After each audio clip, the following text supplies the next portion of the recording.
Aturannya melarang mengenakan gaun pengantin yang diberikan oleh pengantin hantu.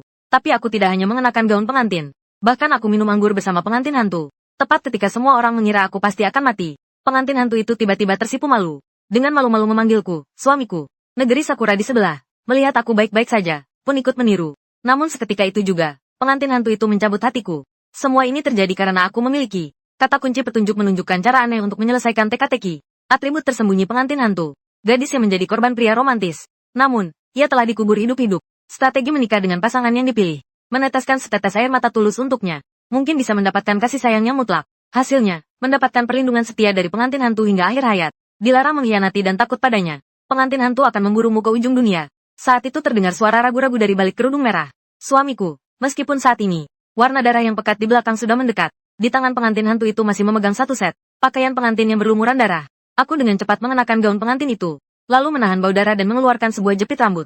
Barang khusus, jepit rambut pengantin. Asal, hadiah pernikahan yang diberikan ibunya. Menyimpan niat baik dan harapan terakhirnya.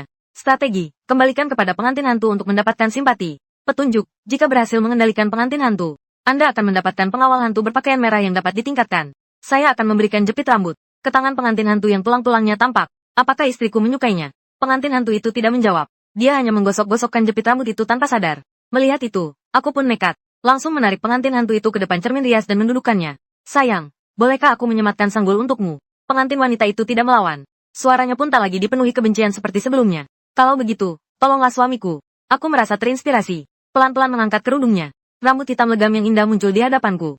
Aku tak bisa menahan diri untuk tak berseru kagum. Rambut istriku sungguh indah. Pengantin hantu itu tidak menjawab.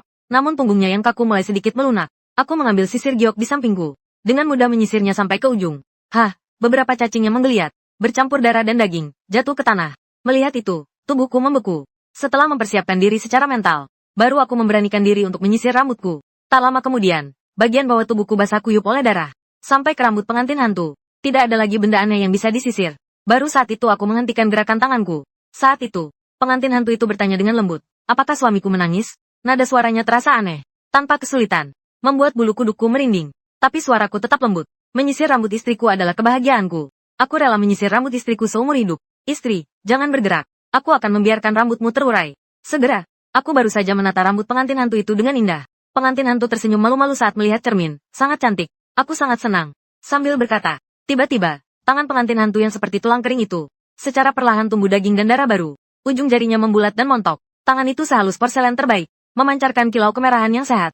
Melihatnya, aku tak bisa menahan diri untuk menelan ludah. Tangan saja sudah seindah ini. Lalu seperti apa rupa aslinya di balik kerudung itu? Aku menatap pengantin hantu itu tanpa berkedip. Sepertinya dia merasa tertekan oleh tatapanku.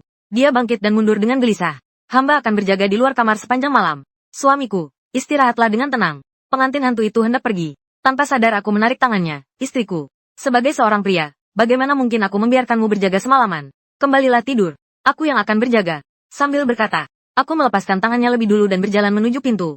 Apakah pengantin hantu yang aku lukis itu benar-benar bergerak? Dia dengan malu-malu menarikku ke tepi tempat tidur. Dengan satu sapuan tangan, dia membersihkan gaun pengantin saya. Hari ke-6 adalah hari pernikahan kita. Mohon kesabaranmu sebentar. Setelah berkata demikian, pengantin hantu itu pun menghilang. Dan seiring kepergian pengantin hantu, yang semula menakutkan, kembali menjadi seperti semula. Aku tak bisa menahan diri untuk tidak menghela napas lega. Sepertinya aku berhasil melewati malam ini. Saat ini seluruh dunia melihat apa yang aku lakukan. Layar siaran langsung di Longguo dipenuhi komentar. Kenapa aku merasa anak ini tiba-tiba tergoda oleh kecantikan? Muncul pria yang lebih berani daripada Ning Kai-chan. Penonton dari negara lain bahkan lebih bersemangat daripada mereka. Aku tahu pemain dari naga rahasia menyimpan rahasia untuk menyelesaikan level. Negara naga yang menjengkelkan. Saya menuntut ganti rugi atas kerugian kami. Sedangkan aku yang sedang tidur, tidak tahu ada kekacauan di luar. Saat bangun, saya hanya merasa segar bugar. Aku melihat selimut yang dilipat rapi di samping tempat tidur. Tanpa berpikir panjang, aku memasukkannya ke dalam ruang penyimpanan. Ini adalah hadiah yang diberikan oleh game misterius kepada para pemain. Jika masih hidup setelah permainan berakhir, kamu bisa membawa barang-barang di ruang itu ke dunia nyata untuk digunakan. Setelah keluar dari ruangan, aku menyapa pelayan kertas. Saat itu, para pemain dari negara lain terlihat sedikit kecewa melihat saya tidak mati.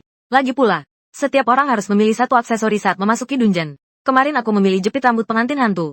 Ini sama saja dengan bunuh diri. Sepertinya pemain dari Korea yang paling terkejut. Ingat saat dia memilih kekuatan jahat Yeonyong. Dia bisa mengorbankan orang lain kepada Guiying untuk menyelamatkan nyawanya. Aku harus waspada terhadap orang ini saat dia menunjuk orang. Pengurus rumah tangga melihat semua orang sudah datang. Kemudian ia menyerahkan daftar barang kepada beberapa orang. Ini adalah beberapa barang yang akan digunakan dalam pernikahan. Semoga para tamu terhormat dapat menukarkan barang-barang ini dengan tetangga-tetangga. Beberapa orang dengan wajah sedih maju untuk menerima barang-barang tersebut dari Lidan. Setelah berunding, mereka memutuskan untuk mengumpulkan barang-barang tersebut secara terpisah. Tugas yang diberikan kepadaku adalah menukar 4 jin buah. Setelah meninggalkan rumah tua itu, reaksi pertamaku adalah pergi ke toko kue. Tapi setelah berkeliling, saya bahkan tidak melihat jejak toko pun. Di jalan yang begitu luas, hanya ada pintu-pintu yang tertutup rapat. Mungkinkah harus mengandalkan keberuntungan dengan mengetuk pintu secara acak untuk mendapatkan barang-barang ini? Aku memutuskan untuk berhenti di depan pintu sebuah rumah, mengangkat tangan dan mengetuk pintu. Melihat hal itu, para penonton siaran langsung saya terkejut. Dia langsung pergi mengetuk pintu.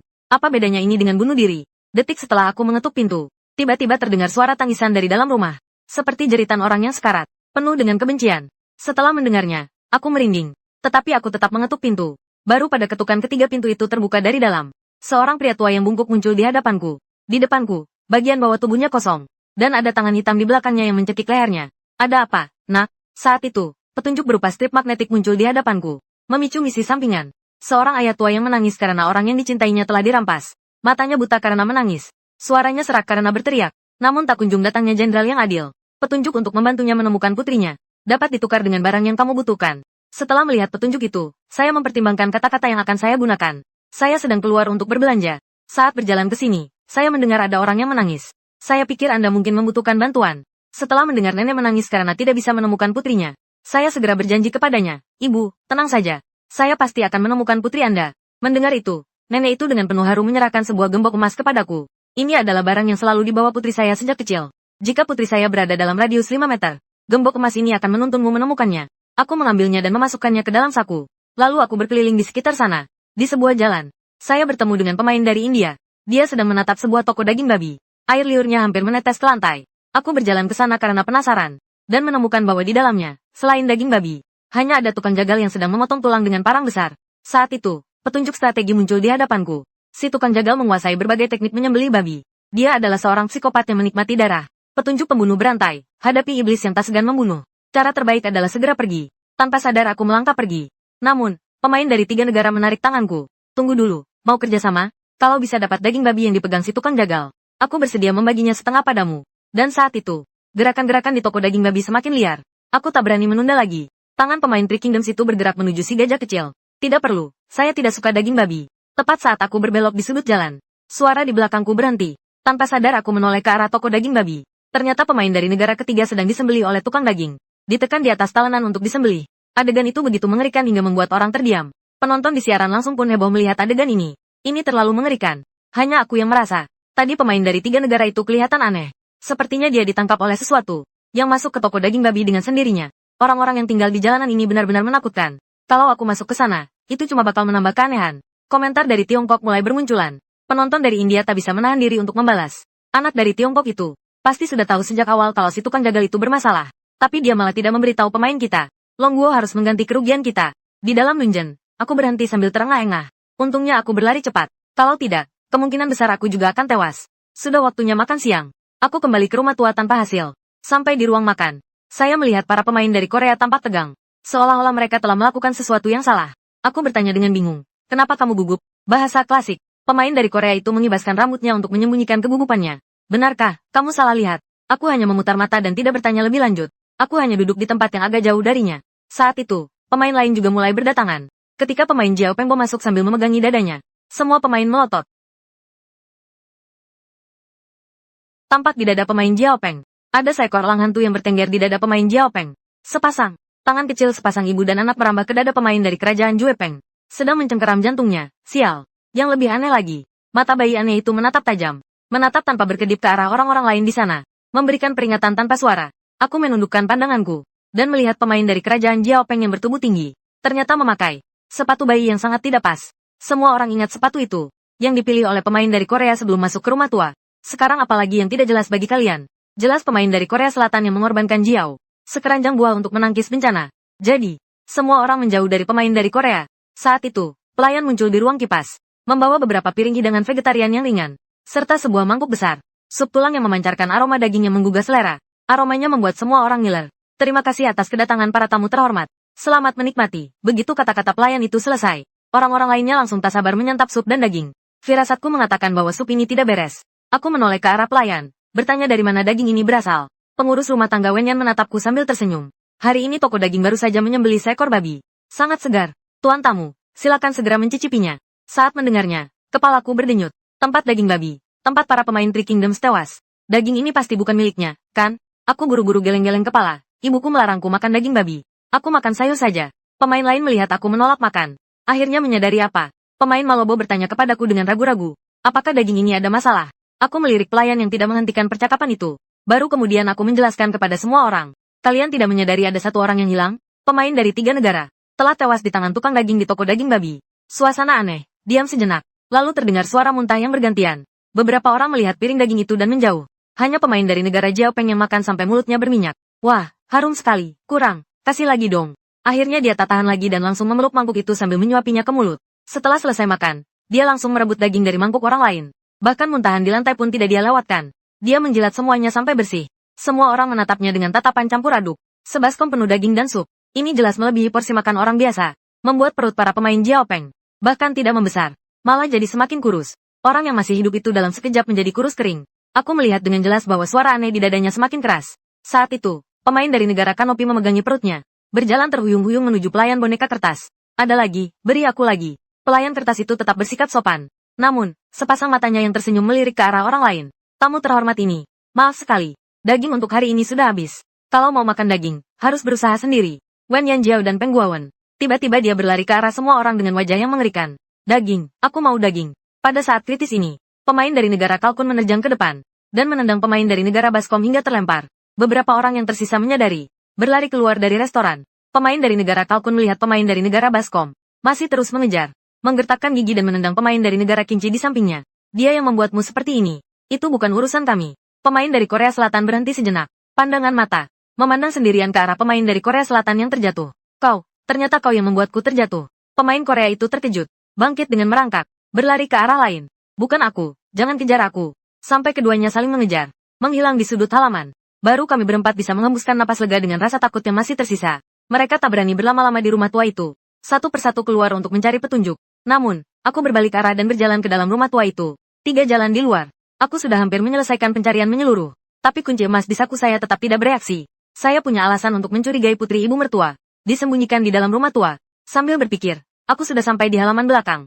Aku membuka sebuah pintu. Pemandangan di hadapanku membuatku terpaku di tempat. Ternyata ini adalah ruang pemakaman. Di tengahnya terdapat sebuah peti mati untuk 2 orang. Di papan nama di atas meja persembahan tertulis, tempat untuk putra tercinta, Li Shouquan. Penemuan ini langsung membuat ruang siaran langsung menjadi heboh. Li Shouquan adalah nama pengantin pria, kan? Sepertinya pengantin hantu ini akan menikah dengannya. Dan saat ini aku menemukan seorang teman yang bisa diandalkan di meja utama. Menggunakan prinsip tuas, aku membuka tutupnya.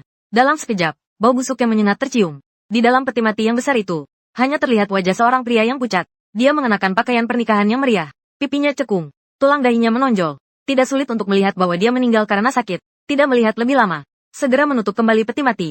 Tepat saat hendak pergi, tiba-tiba terdengar suara aneh. Tamu terhormat, apa yang Anda lakukan di sini?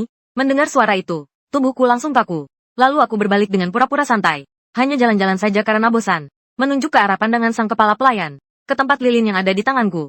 Benarkah? Lalu bagaimana kamu menjelaskan ini? Aku mengembalikan tempat lilin ke tempat semula. Ini tadi hampir jatuh ke lantai. Aku suka, jadi aku pegang. Tuan Guan, karena tidak ada urusan lain, aku akan pergi dulu. Sambil berkata begitu, aku pun berjalan keluar dengan hati-hati. Baru 2 langkah, aku dipanggil lagi. Karena tamu terhormat menyukai meja bambu ini. Saya punya sesuatu yang bisa saya berikan kepada tamu terhormat. Tampaklah pelayan boneka kertas itu merobek dadanya, dan mengeluarkan sebatang lilin putih kekuningan. Ini adalah kerabat jauh saya, yang dibuatnya sendiri tadi malam. Ternyata ada satu lagi yang bisa kuberikan padamu. Aku terlihat terkejut dan tersanjung. Aku menerima lilin itu. Tiba-tiba muncul petunjuk, benda khusus. Lilin manusia, begitu dinyalakan, akan menarik banyak arwah liar yang akan memakannya. Aku dengan tenang menyimpannya, lalu berbalik dan meninggalkan tempat ini. Pengurus rumah tangga di belakangku menatap punggungku. Sudut bibirnya menampakkan senyuman puas. Aku bersembunyi di balik bukit buatan. Baru masuk ke halaman tengah setelah memastikan pengurus rumah tangga itu pergi. Tampaknya ini adalah tempat tinggal seorang wanita. Di mana-mana terdapat bunga-bunga yang sedang mekar. Di tengahnya terdapat sebuah pohon persik yang menjulang tinggi. Kurang dari 1 meter dari pohon persik itu. Jinsu akhirnya bereaksi. Aku menduga, putri saya seharusnya terkubur di bawah sini. Langsung bertindak. Aku mengambil skop di sampingku dan mulai menggali. Tak lama kemudian, aku berhasil menggali sepasang tulang belulang. Tapi yang membuatku bingung adalah, di tubuh kerangka itu, ternyata tertancap 7 pasak kayu khusus. Saya tidak langsung bertindak, melainkan berjongkok di tanah sambil mengamati kerangka. Saat itu, penonton yang paham di ruang siaran langsung terkejut. Bagaimana bisa kita menemukan formasi 7 bintang penjepit jiwa? Benda ini dibuat untuk menjebak arwah agar tidak membalas dendam. Konon, arwah yang terperangkap akan menumpuk dendam yang tak terhingga dan dapat melahirkan arwah penasaran yang sangat kuat. Dan di tempat di mana mantra penahan itu berada, tidak tumbuh apapun. Sungguh aneh sekali. Tapi taman ini penuh dengan bunga. Terlihat sangat indah. Kalian coba perhatikan lagi. Apa sebenarnya bunga-bunga itu? Tepat saat komentar ini melintas, pemandangan di layar siaran langsung tiba-tiba berubah. Tampak di tengah-tengah bunga-bunga itu, terbuka sepasang mata berwarna merah darah, menatap ke arahku dengan rapi. Dan pohon besar yang menjulang di tengah, ternyata terdiri dari tak terhitung banyaknya, terjalin dengan anggota tubuh berwarna abu-abu pucat. Adegan mengerikan ini, hampir membuat penonton dari negara lain mengalami gangguan mental. Sihir jahat, ini benar-benar sihir jahat. Sebuah halaman kecil, bisa menghadirkan pemandangan yang begitu mengerikan. Tidak ada yang bisa selamat dari dungeon ini. Dan saat ini aku masih belum menyadari betapa berbahayanya situasi ini. Tidak ada petunjuk apapun. Aku segera membawa mayat itu pergi, supaya tidak ketahuan oleh kepala pelayan. Di sini aku menggendong kerangka itu dan melangkah keluar. Tapi setiap langkah yang kuambil, ada cairan yang menyembur dari bawah kakiku, seolah-olah menginjak cairan. Meskipun bingung, aku tak berani bertindak. Aku terus mempercepat langkah, keluar dari halaman yang menakutkan itu. Sampai di depan pintu rumah kakek, aku tak sabar mengetuk pintu besar yang tertutup rapat itu. Suara tetesan air mata yang familiar terdengar. Aku belum sempat bicara. Tiba-tiba aku merasa tulang punggungku seolah bergerak. Aku menoleh. Tulang belulang itu malah mengulurkan tangannya untuk mencekik leherku. Melihat itu, aku tak bisa menahan diri untuk berteriak, "Ibu, cepat keluar. Anakmu sudah pulang." Pintu Hualuo didorong dengan cepat. Wajah yang basah oleh air mata itu kembali muncul di hadapanku. "Apakah putriku? Putriku, sudah pulang?" Aku memanfaatkan kesempatan itu untuk meletakkan kerangka mayat perempuan di depan nenek itu, lalu mundur ke jarak aman sekitar 3 meter. Mayat perempuan itu sadar kembali setelah melihat ibunya. Ibu dan anak itu berpelukan sambil menundukkan kepala dalam kesedihan. Setelah emosi keduanya mereda, wanita itu menoleh ke arahku, lalu mengangkat jarinya dan menunjuk dirinya sendiri. 7 paku penahan jiwa di tubuhnya. Awalnya aku tidak mengerti maksudnya, sampai petunjuk itu muncul lagi. Hadiah tersembunyi, 7 paku penahan jiwa, paku mata yang telah terkorosi oleh dendam selama 100 tahun. Bahkan saat menghadapi hantu ganas, paku ini tetap dapat menimbulkan kerusakan. Dia akan menjadi senjata terkuatmu di dunia yang dipenuhi hantu ini. Senjata terkuatmu. Petunjuk, silakan dapatkan sendiri. Setelah membaca petunjuk, aku terdiam. Mungkinkah aku harus mencabutnya sendiri? Dengan ragu-ragu, tangan di paku penahan jiwa di bahu kiri wanita itu. Melihat wanita itu mengangguk, aku mengerahkan seluruh tenaga, menundukkan kepala ke belakang, dan menariknya. Saat mencabut paku kayu pertama, Nyonya tidak bereaksi apa-apa. Dia hanya menunjuk ke lutut kirinya. Aku akan dengan cepat memasukkan paku kayu itu ke dalam ruang penyimpanan. Lalu menggenggam paku kayu di lutut kiri mayat wanita itu sambil mengumpulkan tenaga. Bahu kanan dan lutut kanan, tenggorokan dan dahi. Aku mengikuti urutan yang diberikan mayat wanita itu. Berhasil mencabut 6 buah paku kayu ke dalam ruang penyimpanan. Menggosok telapak tangan yang memerah. Aku melakukannya dengan sekali nafas. Memegang paku terakhir yang menancap di dada wanita itu. Membungkuk ke belakang dan mengerahkan seluruh tenaga. Tindakan ini, orang-orang di ruang siaran langsung hampir saja berlutut di hadapanku. Cepat hentikan. Cabut paku itu. Detik berikutnya yang akan kucabik-cabik adalah kamu. Ini adalah arwah penasaran yang telah terpendam selama ratusan tahun. Kekuatannya pasti tak kalah dari hantu jahat. Kalau mau bunuh diri, jangan begini caranya. Dan saat ini aku sama sekali tidak menyadarinya. Sambil menggigit gigi, tubuhku terus mengerahkan tenaga. Kenapa batang ini begitu sulit dicabut? Tapi aku tahu aku tidak boleh berhenti. Bukan hanya demi hadiah, tetapi juga untuk menyelamatkan mayat wanita di hadapanku. Aku mengerahkan seluruh tenaga. Bahkan telapak tanganku sampai berdarah. Tepat saat aku dan Mudin saling berhadapan, tiba-tiba terdengar lagu Ninan Fujun yang familiar di telingaku. Kenapa bisa jadi berantakan begini? Lalu, sepasang tangan mungil yang lembut dan lentur menyentuh punggung tanganku, memegang ujung jariku dan menariknya perlahan ke belakang. Kali ini paku kayu itu tercabut tanpa kesulitan. Dendam yang kuat meluap dari dada wanita itu. Namun, saat hampir menyentuhku 10 kali, sebuah cahaya merah menyebar. Aku menoleh dengan penuh keheranan. Benar saja, aku melihat pengantin hantu yang mengenakan gaun pengantin. Sayang, kenapa kamu datang? Aku tenggelam dalam kegembiraan melihat istriku. Aku sama sekali tidak menyadarinya bahwa wanita di belakangku sedang menatapku dengan penuh kebencian. Melihat hal itu, pengantin hantu itu diam-diam memancarkan aura yang menakutkan. Langsung memaksa wanita itu berlutut. Kemudian pengantin hantu itu menggenggam tanganku. Di bawah pengaruh kekuatan yang lembut, luka-lukaku segera sembuh. Suamiku, hari sudah mulai gelap. Segeralah pulih. Mendengar itu, aku mengangguk dengan tegas. Baru saat itu pengantin hantu merasa tenang.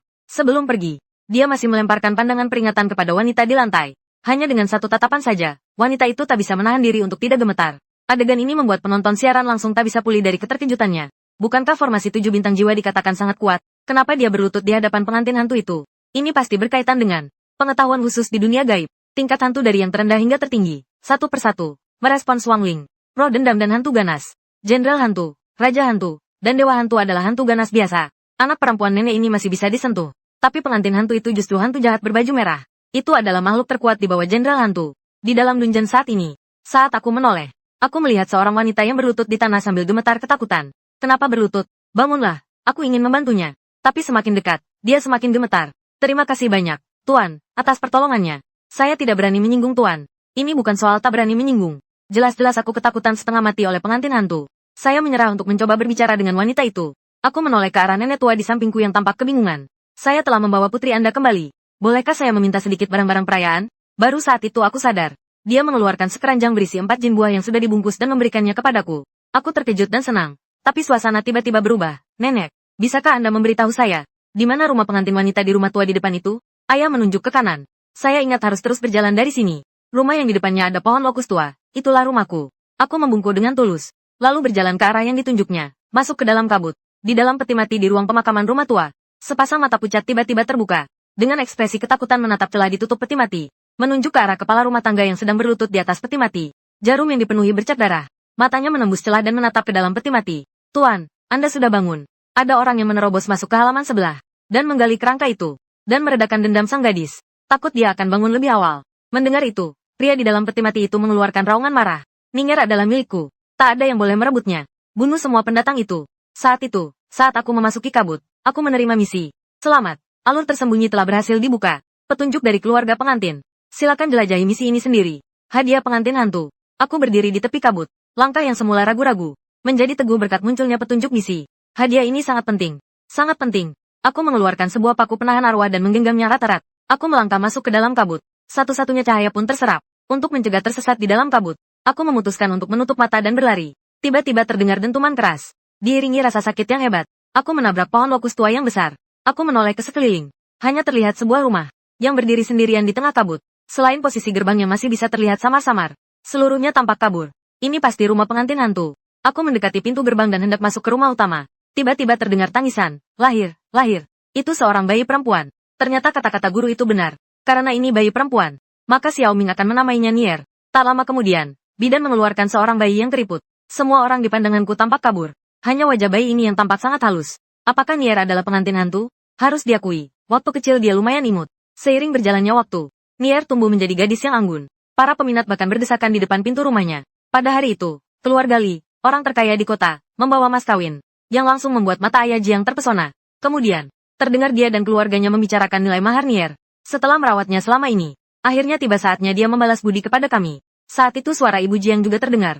Jangan terburu-buru dulu. Reputasi Tuan Li begitu buruk. Kita tidak bisa begitu saja menyetujuinya. Dengan begitu kita bisa mendapatkan lebih banyak uang. Keesokan harinya, Neil dibawa keluar oleh kakaknya untuk menunjukkan keberadaannya di hadapan Li Shouquan. Benar saja, malam itu, mereka menerima uang dari Li Shouquan. Banyak sekali uang, jadi kaya raya. Ternyata kata-kata guru itu benar. Gadis ini adalah anak kami. Pohon uang di tengah tawa dan canda keluarga Jiang.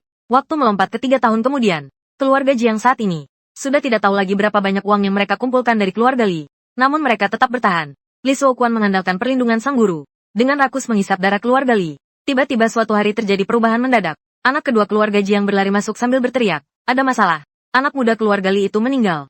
Baru saja Tuan Li mengirim orang untuk memberitahu agar adik perempuan kita menikah secara spiritual dengan Tuan Muda Li. Setelah urusan ini selesai, kami akan diberi pohon ini. Sambil berkata, dia mengacungkan 3 jari. Melihat uang sebanyak itu, keluarga Jiang langsung menyetujuinya tanpa ragu sedikit pun. Waktu berlalu begitu cepat hingga tiba hari pernikahan Nier. Ibu mertua terlihat sedang menyematkan rambut Nier dan memakaikan gaun pengantin. Kemudian ia menasihatinya agar tidak berkeliaran. Aku melangkah maju untuk menarik perhatian Nier. Namun, baik saat berbicara maupun menyentuh benda-benda, semuanya tidak berhasil. Sambil mendengarkan suara rombongan pengantin yang semakin mendekat, hatiku semakin gelisah. Tiba-tiba, aku teringat gaun pengantin yang diberikan oleh pengantin hantu di ruang penyimpanan. Tapi belum sempat aku kenakan. Detik berikutnya, pemandangan di hadapanku berubah drastis. Saat aku membuka mata, aku menyadari bahwa ini adalah Aula Li Jialing. Di tengah ruangan, terdapat peti mati ganda yang sangat besar. Suara tangisan dan keributan terdengar dari dalam peti mati. Adakah yang bisa menyelamatkanku? Aku sangat sakit, Ibu. Di sini gelap sekali. Aku berdiri di depan pintu. Amarah membara di dalam hatiku. Tanpa bisa menahan diri, aku berlari ke depan untuk menyelamatkannya. Tapi tubuhku terus-menerus menembus peti mati. Tepat saat aku hampir kehilangan akal sehat, sebuah suara lembut bergema di benakku. Suamiku, hari sudah mulai gelap. Balas lebih cepat. Aku menguap dengan keras. Sepenuhnya sadar. Melihat tubuhku yang sudah menjadi setengah transparan.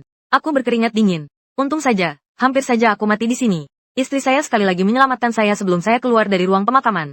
Dengan sungguh-sungguh, aku berlutut setengah di depan peti mati dan berjanji kepada ibu. Aku pasti akan membawa kau keluar dari rumah tua ini. Tunggulah aku. Kemudian aku berbalik dan melangkah masuk ke dalam kuburan yang diguyur hujan lebat. Namun, aku tak menemukan uang peti mati di ruang pemakaman. Sebuah sosok berwarna merah perlahan muncul. Suamiku, aku menunggumu. Setelah keluar dari kabut, suara notifikasi terdengar di telingaku. Selamat, pemain telah berhasil menemukan benang tersembunyi. Mendapatkan hadiah berupa peningkatan rasa suka dari pengantin hantu. Dan aku melihat pemberitahuan bahwa misi berhasil. Aku tidak merasa terlalu gembira. Lagi pula, aku tidak berhasil melakukan apapun tadi. Saat tiba di depan rumah tua, aku langsung bertabrakan dengan 3 pemain lain yang sedang terengah-engah. Aku mengikuti arah pandang mereka. Mata saya langsung melebar.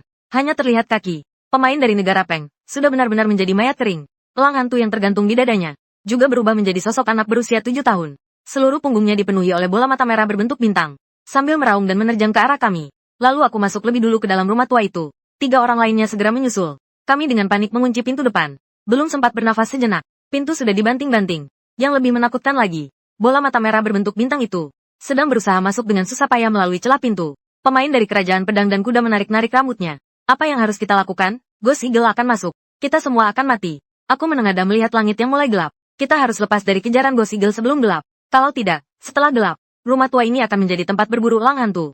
Memikirkan hal itu, aku mengeluarkan paku penjinak jiwa dan menusuknya dengan keras ke bola mata elang hantu. Elang hantu menderita luka parah. Pemain dari kerajaan Jiaopeng yang mengendalikan burung itu pun menghilang dari tempatnya. Untuk sesaat, semua orang menghela napas lega. Kemudian mereka kembali ke kamar masing-masing. Seiring malam yang tiba, aku di dalam kamar berjalan mondar-mandir. Pengantin hantu yang biasanya tepat waktu itu ternyata belum juga pulang. Untungnya aku tidak menunggu terlalu lama. Sosok merah itu pun muncul di dalam kamar. Mengapa suamiku belum beristirahat? Entah apakah ini karena aku sudah mendapat simpati darinya. Itulah sebabnya kau memanggilku, suamiku. Panggilan, suamiku, kali ini terdengar lebih mesra. Aku menggaruk-garuk kepala dengan malu. Aku khawatir kamu terluka. Aku ingin menunggumu pulang saat aku selesai mengucapkan kalimat ini. Pengantin hantu tiba-tiba mencium wajahku. Suamiku khawatir padaku. Tepat saat suasana di dalam kamar mulai menjadi mesra, tiba-tiba terdengar suara ketukan berirama dari luar pintu. Aku baru saja hendak maju untuk memeriksanya. Namun, pengantin hantu itu lebih dulu melayang ke pintu. Suamiku, istirahatlah lebih awal. Aku akan menunggumu di luar pintu. Lalu, sebelum aku sempat berkata apa-apa, dia langsung menghilang ke dalam kamar. Sedangkan aku, dengan patuh, naik ke tempat tidur. Tak lama kemudian, aku pun tertidur. Sementara itu, pengantin hantu di luar pintu itu dipenuhi aura dendam, yang mengendalikan pemain dari negeri Kinci untuk menabrak pintu. Suara hantu yang bersiap membalas dendam untuk saudaranya. Terkejut hingga langsung berlutut. Tuan, ampuni aku. Pengantin hantu tidak berkata apa-apa. Hanya telapak tangannya yang menutupi kepala pemain dari Korea.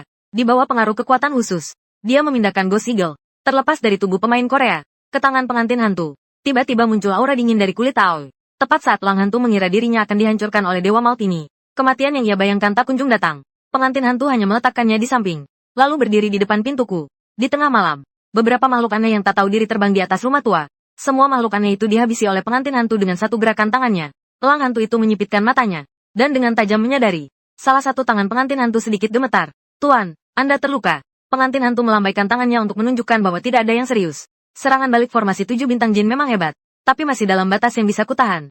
Hanya perlu beristirahat sejenak saja. Setelah mendengarnya, bayi hantu terpaksa menutup mulutnya. Tak lama kemudian, langit sudah mulai terang. Pengantin hantu menunjuk ke pintu di belakangnya. Bayi hantu langsung mengerti. Tenang saja, Tuan. Aku tidak akan pernah berniat jahat. Sementara di sisi lain, aku sedang tidur. Zheng Xiang tiba-tiba terbangun oleh teriakan yang menusuk telinga. Pria berbaju putih, apakah kamu masih hidup? Pagi-pagi buta sudah dengar omongan kayak gini. Aku membuka pintu dengan sial, dan kau baru saja mati. Siapa yang kau kutuk? Ketiga orang lainnya melihat aku masih hidup. Satu persatu menunjuk ke sisi kiri pintu kamarku dengan ekspresi yang rumit. Tanpa sadar aku menoleh ke sana, dan mengeluarkan teriakan yang sama. Sialan. Ternyata pemain dari Korea Selatan yang selama ini tidak muncul. Sudah dimakan habis oleh Ghost Eagle hingga tak berbentuk. Melihat pemandangan ini di pagi buta benar-benar menjijikkan. Satu-satunya kabar baiknya adalah, suara hantu tidak menunjukkan niat untuk menyerang. Saat itu bunyi peringatan berbunyi, memicu misi sampingan. Kembar darah ke-8. Mereka terlahir sebagai bayi kembar siam yang membawa malapetaka. Bahkan ketika ibu mereka berusaha mencegah, mereka tetap tewas secara tragis di bawah pisau pembantaian babi sang ayah. Misi untuk mengungkap kebenaran di balik kematian Sui Yin. Mendapatkan penyesalan tulus dari orang yang suci. Petunjuk, bawa elang darah yang utuh. Mereka mungkin bisa membantuku pada saat-saat kritis. Matanya berkilat. Ternyata ini misi sampingan lagi. Kemudian aku mengulurkan tangan ke arah Ghost Eagle. Apakah kamu bersedia ikut denganku? Melihat pemandangan ini, suara tawa bergema di sekitar. Apakah dia gila? Itu kan Ghost Eagle. Dan siaran langsung global sudah heboh. Apa punya istri saja belum cukup? Sekarang mau punya anak laki-laki juga? Mau semuanya hanya akan merugikanmu. Di dalam dungeon saat ini, Wei Ying hanya memiringkan kepalanya sambil memikirkan cara. Lalu dia memanjat ke telapak tanganku dan meregangkan tubuh. Ternyata elang setan tidak menunjukkan tanda-tanda akan menyerang. Aku menghela napas panjang. Lalu aku menoleh ke arah ketiga orang yang bersembunyi jauh di sana. Aku menukarnya dengan buah mandiri. Hari ini aku berencana pergi ke toko daging babi untuk menukar daging babi. Kalian juga harus cepat. Kalau tidak, kita semua tidak akan selamat. Setelah berkata begitu, aku pun meninggalkan rumah tua itu bersama Ghost Eagle. Saat aku sedang berjalan di jalan, tiba-tiba aku teringat petunjuk yang mengatakan bahwa aku harus membawa Sueyin yang utuh. Jadi aku menoleh untuk melihat suara hantu di pundakku. Apakah kamu tahu di mana? Di mana adikmu? Arah yang ditunjuk oleh suara hantu. Aku melihat ke arah itu. Itu adalah pasangan yang sedang berciuman di jalan tengah. Aku ingat di dalamnya tinggal seorang yang menunggu kuburannya. Setelah sampai di depan pintu, muncul petunjuk boneka di hadapanku. Hanya dengan tekad yang teguh, seseorang tidak akan menjadi bagian dari pertunjukan. Hanya orang yang menonton pertunjukan secara utuh yang akan mendapat hadiah, baru bisa mendapatkan perhatiannya. Mengetahui rahasia yang ia sebutkan, aku bersiap untuk maju dan mengetuk pintu. Elang hantu di pundakku tiba-tiba berteriak. Lalu ia memeluk leherku dan terus mundur. Aku melihat reaksi Ghost Eagle, sambil mengerutkan kening. Bukankah kamu yang bilang ada Ghost Eagle lain di dalam? Itu kan saudara kandungmu. Pasti tidak mau menyelamatkannya? Mendengar itu, Ghost Eagle mengerutkan keningnya dengan bingung.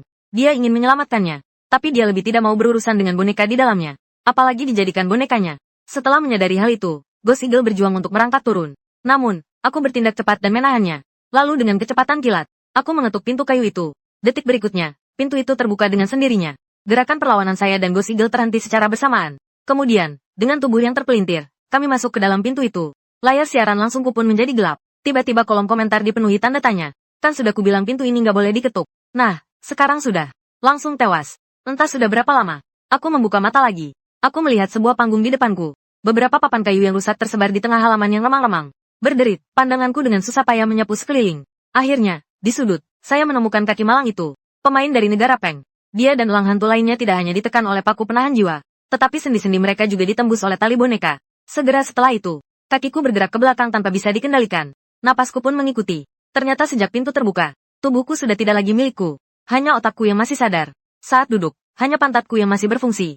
Bagian tubuh lainnya justru bisa bergerak. Elang setan di bahuku merasa sangat tersinggung. Orang jahat. Aku sama sekali tidak setuju untuk masuk. Seandainya tahu, lebih baik tadi malam. Langsung dihancurkan oleh orang dewasa. Seru. Aku merasa sedikit canggung saat menatap ke arah panggung. Tiba-tiba terdengar suara gendang dan lonceng yang nyaring dari atas panggung. Tanpa sadar aku menengadah. Di atas panggung, tiba-tiba muncul sebuah boneka. Tingginya sama seperti orang biasa. Wajahnya diukir dengan sangat halus menyerupai wajah seorang wanita. Di kelopak matanya tertanam dua butir manik-manik kaca yang sangat tipis. Seiring gerakan kepalanya, mata itu berputar perlahan. Aku mencoba mengalihkan pandangan. Namun kelopak mataku terasa berat seperti besi. Terpaksa menatap mata kaca itu. Saat pandangan kami bertemu, aku merasakan tubuhku diliputi oleh suatu binatang aneh. Seolah-olah ada benang tak terlihat yang melilit. Agar aku meniru gerakan kaku. Gerakan anehnya. Semakin kuat niatku untuk melawan, semakin erat pula ikatan tak terlihat itu. Jelas bahwa perlawanan tidak akan berhasil. Tepat pada saat itu, aku mendengar suara letupan. Kemudian pandangan saya tiba-tiba berubah. Tiba-tiba melayang di udara. Sedangkan tubuhku melangkah naik ke panggung melalui papan kayu. Sedang memerankan kenangan paling sedih di hatiku. Setelah menonton beberapa detik, aku menyadari bahwa yang sedang tampil di atas panggung ternyata adalah pemilik asli dunia ini. Penemuan ini membuatku berkeringat dingin. Karena aku berani bertindak seenaknya di dunia ini. Hanya karena aku tidak merasa memiliki tempat di dunia ini. Tapi jika pemilik tubuh aslinya tidak pergi, bukankah itu berarti aku merebut kesempatan hidupnya? Setelah menyadari hal ini, pikiranku seketika menjadi kacau. Pada saat yang sama, bayi aneh di pelukanku pun merasakan kelemahanku. Bahkan jika aku mati, ia pun takkan bisa hidup. Lalu, dia dengan cepat merangkak menuju dada pemain dari kerajaan Jiaopeng. Bersiap mencabut paku penahan jiwa dari tubuh kakaknya. Namun, begitu dia berhasil menggenggam paku kayu itu, dia langsung terlempar oleh aura hitam yang memancar dari atas. Tepat saat suara hantu terdengar, menggunakan tenaga lagi, aku yang berada di sampingnya mengeluarkan suara kesakitan. Tepat saat suara hantu merasa jarum ini akan menancap di sini, pergelangan tangannya, tiba-tiba muncul lingkaran cahaya merah, yang entah kapan ditinggalkan oleh pengantin hantu. Paku penahan arwah itu pun tercabut dengan mudah. Melihat hal itu, elang hantu segera menggendong kakaknya yang tertusuk tali boneka. Setengah tubuh keduanya yang kabur, berangsur-angsur menyatu. Setelah menyatu, Blood Eagle, diabaikan oleh boneka yang mengabaikan kekosongannya. Diam-diam merangkak ke atas lututku. Detik berikutnya, dia langsung menggenggam jantungku, berusaha merebut kendali dari yang melilit tubuhku. Rasa sakit yang hebat di dada membuat mataku yang kosong sejenak kembali sadar. Baru saat itu aku menyadari bahwa di belakangku ternyata ada seutas tali boneka. Ternyata tidak ada yang namanya keluarnya jiwa. Juga tidak ada prinsip apapun. Semua ini terjadi karena aku terlalu larut dalam peran. Boneka ini memang aneh. Bahkan rahasia bahwa aku adalah seorang penjelajah waktu tidak luput dari matanya. Hampir seketika aku menyadarinya. Benang-benang boneka yang mencoba menembus tubuhku. Semuanya berhenti. Tidak bisa lagi menyakitiku sedikit pun. Namun rasa sesak di dada. Aku benar-benar tak sanggup menahannya. Sueyin melihat aku sudah sadar. Dia bertepuk tangan dengan gembira. Syukurlah. Kamu akhirnya bangun. Melihat itu, aku marah sampai menggertakkan gigi. Bagus sekali. Cepat lepaskan hatiku. Sakit sekali. Tiba-tiba, cengkeraman di bawah tulang rusukku melonggarkan cengkeramannya pada hatiku. Dan setelah aku sedikit pulih, Aku mulai terus-menerus menarik tali boneka di tubuhku. Karena aku bisa terbangun di dalam pertunjukan. Itu berarti trik semacam ini sudah tidak berguna bagiku. Selanjutnya, aku hanya perlu menonton pertunjukan ini. Saya bisa mendapatkan hadiah eksklusif itu. Tapi untuk berjaga-jaga, aku tetap meminta Langdara untuk mengambil paku penjepit jiwa itu. Dan memegangnya di tangan. Tak lama kemudian, boneka yang baru saja selesai berakting datang ke hadapanku. Dia melirik tanpa rasa takut ke paku penahan jiwa di tanganku. Kemudian, dengan sangat enggan mengeluarkan anggur tua koleksinya. Setelah memberikannya kepadaku, dia mengungkapkan rahasia yang dia ketahui. Ada seseorang di rumah si tukang jagal yang menjadi kunci dari semuanya. Aku menerima botol itu dari Lao Jiu dan hendak berbicara. Tapi langsung dilempar oleh boneka. Suara notifikasi pun berbunyi. Ding, selamat. Kamu berhasil menyelesaikan level pertunjukan boneka. Hadiah telah diberikan. Dengan perasaan senang, aku menaruh elang berdarah di pundakku. Berbalik dan berjalan menuju toko daging. Untuk menagih utang kepada ayah kalian. Ketika gambar kembali muncul di siaran langsung. Penonton di Longguo akhirnya bisa bernapas lega. Siapa bilang mahasiswa ini tidak bagus? Mahasiswa ini benar-benar hebat. Bahkan pertunjukan wayang pun bisa dia selesaikan. Akhirnya kali ini bisa membanggakan diri di hadapan negara lain. Dan saat ini di dalam dungeon, aku kembali ke toko daging babi. Si tukang daging masih tanpa lelah memotong daging cincang. Saat melihatku, dia tersenyum dengan rakus. Namun, saat tukang daging melihat lambang elang berdarah di bahuku, pisau penyembeli di tangannya langsung terjatuh ke tanah. Melihat hal itu, aku menancapkan paku arwah ini. Aku berjalan ke hadapan si tukang jagal. Apakah Anda kehilangan anak Anda? Bibir si tukang jagal bergetar. Hilang atau tidak, itu bukan urusanku. Elang berdarah di pundakku tiba-tiba menangis. Ayah, kenapa kita dijual bareng daging babi? Aduh, sakit sekali. Pisau ini sangat dingin. Ayah, tolong selamatkan aku. Tangisan itu bergema di seluruh toko daging babi yang kecil. Sampai wajah tukang daging itu pucat ketakutan. Tubuhnya yang besar mundur selangkah. Pergi, aku sudah bilang bukan aku. Kalau kalian tidak pergi, aku tidak akan segan-segan. Melihat situasi ini, Blood Eagle melompat dari pundakku. Berjalan terhuyung-huyung ke arahnya. Ayah, kau selalu bilang hati kita gelap. Bukankah sebaiknya kita membelahnya untuk melihat? Si tukang jagal berada di bawah kendali elang berdarah. Sama sekali tidak bisa bergerak. Hanya bisa menonton dengan pasrah saat Blood Eagle merangkak ke atas tubuhnya. Lalu memasukkan tangannya ke hatinya. Detik berikutnya, dia melepaskan jeritan mengerikan seperti babi yang disembelih. Lalu terjatuh ke dinding. Aku berjalan mendekat dan menancapkan paku penahan arwah ke dadanya. Sambil memikirkan dalam hati. Boneka itu berkata bahwa masih ada orang di rumah si tukang jagal. Siapa orang itu? Apakah ada hubungannya dengan kematian elang berdarah? Saat memikirkan hal itu, aku menengadah ke tirai paling dalam di toko daging babi. Siapa yang ada di dalam? Apakah orang yang kau sembunyikan ada di balik tirai itu? Mendengar itu, raut wajah tukang daging langsung berubah. Tidak ada siapa-siapa di dalam. Melihat aku mengulurkan tangan untuk mengangkat tirai, si tukang daging menggeliat-geliat di lantai dan tidak bisa masuk. Benar-benar tidak bisa masuk. Kalau masuk, kita semua akan mati. Aku mengabaikannya. Langsung membuka tirai dan masuk. Di dalam ruangan gelap gulita, tumpukan tulang dan kulit babi langsung terlihat. Bau busuk dan busuk menyengat hidung. Aku memandang sekeliling. Pandangan saya segera tertuju pada sosok di atas tempat tidur. Tampak seorang pria yang sudah tak bernyawa terbaring di tempat tidur. Dia duduk dengan mengenakan jubah tao yang baru, tanpa bergerak sedikit pun. Kontras dengan noda darah dan bau busuk di sekitarnya. Dan keempat anggota tubuh serta otak putihnya, terikat erat oleh rantai berdarah. Di kedua lututnya, masing-masing diletakkan satu kerangka bayi kecil. Aku masuk dan mencoba memanggil. Ada orang di sini. Tepat ketika saya mengira itu hanyalah mayat biasa. Dia tiba-tiba membuka matanya. Orang asing. Tamu pengantin hantu. Ada urusan apa? Aku kaget melihatnya tiba-tiba bangun. Siapa kamu? Kamu juga kenal pengantin hantu? Mendengar itu, pria itu mengangkat kepalanya. Tidak ada orang di sini. Aku tidak mengenalnya. Semua orang di kota ini tewas dalam amukannya. Kebencian itu tak kunjung sirna. Tempat ini pun menjadi seperti ini. Terputus sepenuhnya dari dunia luar. Namun, aku tidak begitu saja mempercayai kata-katanya. Kamu salah, kan? Kematian Ghost Eagle dan putri nenek itu. Semuanya disebabkan oleh manusia. Tidak ada hubungannya dengan pengantin hantu. Sambil berkata begitu, aku mengayunkan paku penahan arwah di tanganku. Paku yang digunakan untuk membuat formasi ini pasti karya sang guru, bukan? Pandangan pria itu tertuju pada paku penahan jiwa. Raut wajahnya yang tenang akhirnya terpecah. Ketika Nyonya Tuan menemukan saya, wanita itu sudah meninggal. Namun dendamnya terlalu dalam. Takut akan memicu kebakaran besar. Itulah mengapa aku mengambil langkah ini. Aku hanya ingin menjebaknya, bukan untuk membunuhnya. Setelah mendengarnya, aku tak bisa menahan tawa. Intinya, ini soal bayaran. Jangan dibuat seolah-olah ini hal yang mulia. Lalu bagaimana dengan pengantin hantu itu? Apakah kamu melakukannya hanya untuk menipu uang? Menghasut orang tuanya untuk memanfaatkan dia? Hingga akhirnya dia dijodohkan dalam pernikahan arwah. Pria itu menghela napas panjang. Pengantin wanita itu sebenarnya memiliki nasib yang membawa keberuntungan. Aku sebenarnya ingin agar orang tuanya memperlakukannya dengan baik. Tapi hati manusia terlalu serakah. Aku juga tidak menyangka akan seperti ini. Dosa-dosa di dunia ini. Semua itu hanyalah kumpulan kebetulan. Aku tidak percaya sepatah kata pun yang dia katakan. Dengan tenang aku menanyainya. Lalu bagaimana dengan kedua anak itu? Kamu bahkan tidak membiarkan anak-anak sekecil itu. Suaranya tetap tanpa emosi. Energi jahat dari bayi kembar siam saling bertabrakan. Jika tidak diredakan, seluruh keluarga si tukang jagal akan mati. Ini bukan pilihan saya. Itu adalah takdir mereka. Aku terpaksa mengakhiri hubungan asmara hantu itu. Kalau begitu, orang-orang di kota ini termasuk dirimu sendiri. Pantas saja mati di sini. Itu semua adalah balasan. Mendengar itu, dia tetap menatapku dengan mata yang gelap. Jika melakukan kesalahan, harus menanggung konsekuensinya. 5 hari lagi, tepat pada tengah malam, pengantin wanita Wei akan benar-benar bangun. Saat itu, amarah akan menyebar sejauh ratusan mil. Semua makhluk hidup akan mati. Tamu, sebaiknya Anda segera pergi. Mendengar itu, aku mulai berpikir. 5 hari lagi tepatnya adalah hari ke-7 bertahan hidup di dungeon. Artinya, kita harus bertahan di bawah pengejaran pengantin hantu. Bertahan hidup selama 24 jam. Ini terlalu gila. Kalau begini, nggak ada yang bisa menyelesaikan permainan. Kemudian pikiranku berubah. Tugas kita adalah mencari jalan keluar dan bertahan hidup. Jika akhir cerita sudah ditakdirkan untuk mati, lalu di manakah jalan hidup yang disebut-sebut itu? Dungeon dalam permainan misterius ini memang berbahaya. Dan berbahaya, namun tidak pernah menempatkan pemain dalam jalan buntu. Pasti ada cara untuk bertahan hidup. Aku mengamati dia dari atas ke bawah. Tiba-tiba terlintas sebuah ide. Mungkinkah kamu sendiri adalah bagian dari jalan keluar itu?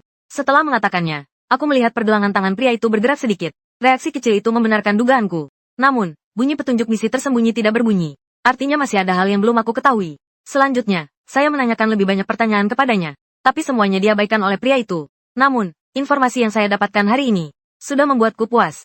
Lagi pula masih ada waktu. Setelah memikirkannya, aku keluar dari rumah. Saat tukang daging melihat aku selamat, terkejut sampai matanya melotot. Kamu ternyata tidak mati. Apa yang dikatakan guru kepadamu? Tapi aku tidak menjawab pertanyaannya. Aku hanya meliriknya dengan dingin. Bagaimana sebenarnya kedua anak itu meninggal?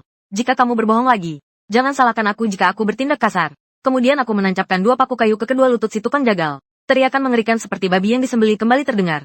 Aku bilang aku akan menceritakan semuanya. Ingat hari itu, aku secara tidak sengaja mendengar percakapan guru dan Tuan Li. Katanya siapapun yang bisa menemukan bayi kembar siam akan diberi hadiah 500 tael. Kalimat itu bagaikan mantra, menancap di benakku. Lalu pada suatu malam, aku mengambil pisau jagal dan membelah perut istriku. Tapi anakku normal. Jadi aku mengambil jarum dan benang yang biasa dipakai istriku untuk menyulam. Lalu memotong daging dan darah di satu sisi kedua bayi. Dan menjahit keduanya secara paksa menjadi satu. Setelah itu, mereka sudah tidak bernyawa. Si tukang jagal mulai menangis terseduh-seduh saat menceritakan hal ini. Aku benar-benar mencintai mereka. Tapi aku tidak bisa berbuat apa-apa. Tanpa uang ini, toko daging babi saya akan bangkrut. Setelah mendengarkan ceritanya, aku begitu marah hingga mengangkat paku kayu di tanganku. Dan menusuknya dengan keras tepat di antara alis si tukang jagal. Tiba-tiba terdengar jeritan yang mengerikan. Namun aku hanya merasa sangat lega dan Sui melihat aku marah, mengulurkan tangan kecilnya dan menepukku. Kakak, jangan marah. Aku menoleh dan bertanya pada mereka, kalian berdua punya nama? Saat itu terdengar suara lemah si tukang jagal dari lantai. Mereka punya nama. Kakaknya bernama Xiao Ping. Adiknya bernama Xiao An. Itu adalah nama yang diberikan ibu mereka. Semoga mereka selalu selamat. Aku menatap kedua bocah itu sambil menghela napas. Dengan nama itu, mereka bukan lagi arwah yang tersesat, melainkan anak-anak yang selalu ada di hati dan pikiran ibu. Saat itu, kedua bocah itu pun tertawa gembira. Melihat hal itu, si tukang jagal meneteskan air mata darah. Maaf, aku yang salah. Suara notifikasi Hualu pun berbunyi. Selamat, misi sampingan telah diselesaikan. Hadiah elang darah ganda, ketergantungan elang darah. Kamu adalah orang pertama yang membuatnya merasakan kehangatan. Dia tidak lagi menunjukkan sikap agresif kepadamu. Petunjuk, kamu sudah menjelajahi 60% dari dungeon. Mungkin kebenaran hanya tinggal selangkah lagi dari kamu. Lihat petunjuk penyelesaian misi. Aku pun merasa lega dan yakin. Tukang jagal kali ini berkata jujur. Kemudian aku berjongkok dan mencabut paku kayu dari tubuhnya dan menyimpannya kembali ke ruang penyimpanan. Tindakan ini kembali membuat si tukang jagal kesakitan hingga tubuhnya kejang-kejang. Setelah tubuh si tukang jagal hampir pulih, dia memasukkan 2 pasang ayam dan 5 jin daging babi yang dibutuhkan untuk misi itu kepadaku. Saat itu aku tiba-tiba teringat sesuatu. Di mana aku bisa menukar ikan. Ini adalah misi pemisahan jalur pemain dari negara Kinci sebelumnya. Sekarang tugas itu tentu saja jatuh ke pundakku. Dengarkan pertanyaanku. Si tukang jagal menunjuk ke ujung jalan paling kiri. Palin paling ahli dalam memancing. Tapi kamu harus waspada terhadap orang yang dijadikan kambing hitam. Begitu dia selesai berbicara, suara notifikasi sistem pun berbunyi. Misi sampingan terpicu. Kambing hitam. Dia adalah menantu yang tidak memiliki martabat. Untungnya, di rumah ini ada istrinya yang selalu peduli padanya. Dia merasa sangat bahagia. Namun, suatu hari istrinya tiba-tiba menghilang. Petunjuk, penuhi keinginannya. Dapat ditukarkan denganmu. Barang yang kamu butuhkan. Melihat itu, alisku terangkat.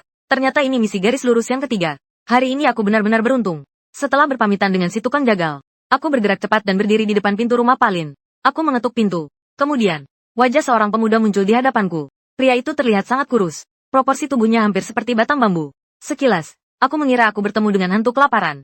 Aku menjelaskan maksud kedatanganku kepadanya. Setelah mendengarnya, pemuda itu menunjuk ke arah sembarangan. Ayahku sedang memancing di tepi sungai. Saya ingin menukar ikan di sana. Setelah berkata begitu, dia hendak menutup pintu dan pulang. Aku menghentikan hewan peliharaannya. Bagaimana jika aku bilang aku bisa menemukan istrimu? Punggung pemuda bernama Goulo itu langsung menegang. Apakah yang kamu katakan itu benar? Aku bersumpah dengan menepuk dadaku. Tentu saja itu benar.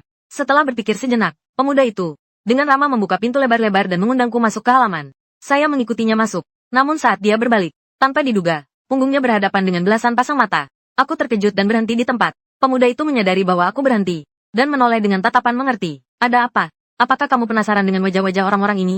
Mereka semua bilang itu istriku. Tapi istriku bukan orang tua atau anak-anak. Dia adalah wanita paling baik di dunia. Jadi aku tahu mereka semua mencoba menipuku. Tapi tidak apa-apa. Aku telah menguliti wajah mereka. Mereka tidak akan bisa lagi menyamar sebagai istriku. Sambil berkata, tatapan sakitnya tertuju pada wajahku. Menurutmu, apakah yang kulakukan benar? Mendengar itu, wajahku memaksakan senyuman palsu. Apa yang kamu lakukan benar sekali. Harusnya memang begitu. Siapapun yang berpura-pura menjadi istrimu, tidak boleh dimaafkan. Sambil berkata, aku juga tidak lupa mencabut burung elang berdarah dari bahuku. Kalau tidak percaya, tanyakan saja padanya. Melihat hal itu, pandangan pemuda itu tertuju pada elang darah. Cobalah di bawah tatapan pria itu. Blood Eagle membuka kedua lengannya, satu besar dan satu kecil. Ayah, peluk. Mendengar panggilan itu, pria itu merenung sejenak lalu tertawa dengan penuh pencerahan. Ternyata istriku masih meninggalkan seorang anak untukku. Kemarilah ke sini, nak. Mendengar itu, elang darah tidak ragu sedikit pun. Ia memanjat dari bahuku ke kepala pria itu. Keduanya mulai bermain-main dengan penuh kasih sayang. Hanya aku yang berdiri di tempat dengan wajah bingung. Setelah keduanya puas bermain, pria itu akhirnya ingat bahwa ada orang lain di sampingnya. Namaku Zeng Wang. Bolehkah saya tahu nama tuan? Setelah mendengar saya membungkuk kepadanya, saya berkata, nama saya Bai Yi. Panggil saja saya Xiao Bai. Zeng Wang maju ke depan dan menarik lengan saudara Bai Yi. Terima kasih banyak hari ini karena sudah mengembalikan anakku. Mulai sekarang, kita bersaudara. Kedepannya, di kota ini aku akan melindungimu. Jika kamu bisa membantuku menemukan istri, maka mulai saat ini kamu adalah orang tua angkatku. Aku benar-benar bingung harus tertawa atau menangis. Aku hanya bisa mengangguk setuju. Nah, sekarang tidak hanya mengakui hubungan keluarga, tapi juga bersumpah persaudaraan. Jadi, aku datang ke rumah mereka untuk mengakui hubungan keluarga sambil membawa Sui Ying. Melihat aku setuju, Zeng Wang segera menarikku ke dalam kamar tidur. Ini adalah tempat tinggal saya dan istri sehari-hari. Ada beberapa barang yang biasa dia gunakan. Entah apakah ini akan membantu dalam pencariannya. Saya melihat-lihat sekeliling. Ternyata perabotan di dalam ruangan sangat sedikit. Sudut ruangan dipenuhi dengan peralatan yang digunakan oleh istana Zeng Wang. Sama sekali tidak ada tanda-tanda bahwa nyonya rumah tinggal di sana. Aku tak bisa menahan diri untuk mengerutkan kening. Bolehkah saya melihatnya lebih dekat? Setelah mendapat izin darinya, aku berjalan mengelilingi ruangan dengan teliti. Akhirnya saya berhenti di meja satu-satunya itu. Selain jarum dan benang untuk kerajinan tangan, ada juga sebuah sisir kayu. Aku mengambil sisir kayu itu, lalu menoleh dan bertanya kepada Zeng Wang. Apakah kamu masih ingat, di mana istrimu terakhir kali muncul? Zeng Wang menjawab dengan cepat, di tepi sungai. Pagi itu saya pergi menebang kayu. Istri saya ikut ayah mertua ke tepi sungai untuk memancing. Setelah itu, mereka tidak pernah kembali. Mendengar itu, saya memutuskan untuk pergi ke tepi sungai terlebih dahulu. Mungkin saja aku bisa mendapatkan beberapa petunjuk lagi. Aku menyampaikan pikiranku kepada Zeng Wang. Dia mengambil sebuah tombak ikan dan memberikannya kepadaku. Aku tidak boleh keluar dari ruangan ini. Simpan tombak itu untuk melindungi dirimu. Ada sesuatu yang tidak bersih di sungai. Kamu harus berhati-hati. Setelah menerima tombak itu, aku melemparkan pandangan kepada Blood Eagle. Blood Eagle menangkap maksudku. Dengan berat hati, dia kembali ke pundakku. Ayah, aku juga ikut mencari ibu. Zeng Wang menatapnya dengan penuh rasa lega. Anak yang baik, tunggu sampai kita menemukan ibumu. Aku akan masak ikan untuk kalian. Setelah berbincang sebentar, aku mengikuti petunjuk arah yang diberikan Zeng Wang, membawa elang berdarah menuju tepi sungai. Entah sudah berapa lama, akhirnya aku mendengar suara aliran air. Melalui kabut air yang samar, aku melambaikan tangan ke arah sosok yang sedang memancing di tepi sungai. Sosok yang mendengar suara itu, Palin, menoleh, menampakkan wajah seorang kakek yang ramah dan baik hati. Dalam peristiwa mengerikan ini, melihat wajah ini benar-benar seperti penyelamat. Melihat saya mendekat, Palin tersenyum lebar sambil mengumpulkan barang-barang. Kamu mengenalku. Aku tidak berani meremehkan orang tua di depanku. Aku berhenti di jarak yang aman. Untuk pesta pernikahan di musim panas, dibutuhkan ikan. Saya dengar Anda paling jago memancing. Saya ingin menukarnya dengan 2 ekor. Mendengar itu, Palin tertawa lepas. Anak muda, kamu punya selera yang bagus. Memang benar, aku adalah pemancing terbaik di seluruh kota ini. Tapi kamu datang di waktu yang kurang tepat. Karena aku baru saja memberikannya semua kepada orang lain. Aku baru saja mau mengatakan sesuatu. Tidak disangka, elang darah di tubuhku malah merayap ke paha Palin. Dan bahkan memanggilnya kakek. Setelah mendengar sapaan elang darah itu, tiba-tiba bendera perang itu menjatuhkan keranjang ikan. Apa yang kamu katakan? Kamu anak siapa? Elang hantu masih terlihat polos. Aku lahir dari ayah. Aku datang mencari ibu. Mendengar itu, napas Palin mulai menjadi terengah-engah. Matanya menatapku dengan panik. Dari mana sebenarnya anak ini berasal? Aku berniat mengujinya. Kebohongan langsung terlontar. Kakak Zeng bilang ini anak yang dilahirkan istrinya. Kamu tidak merasa?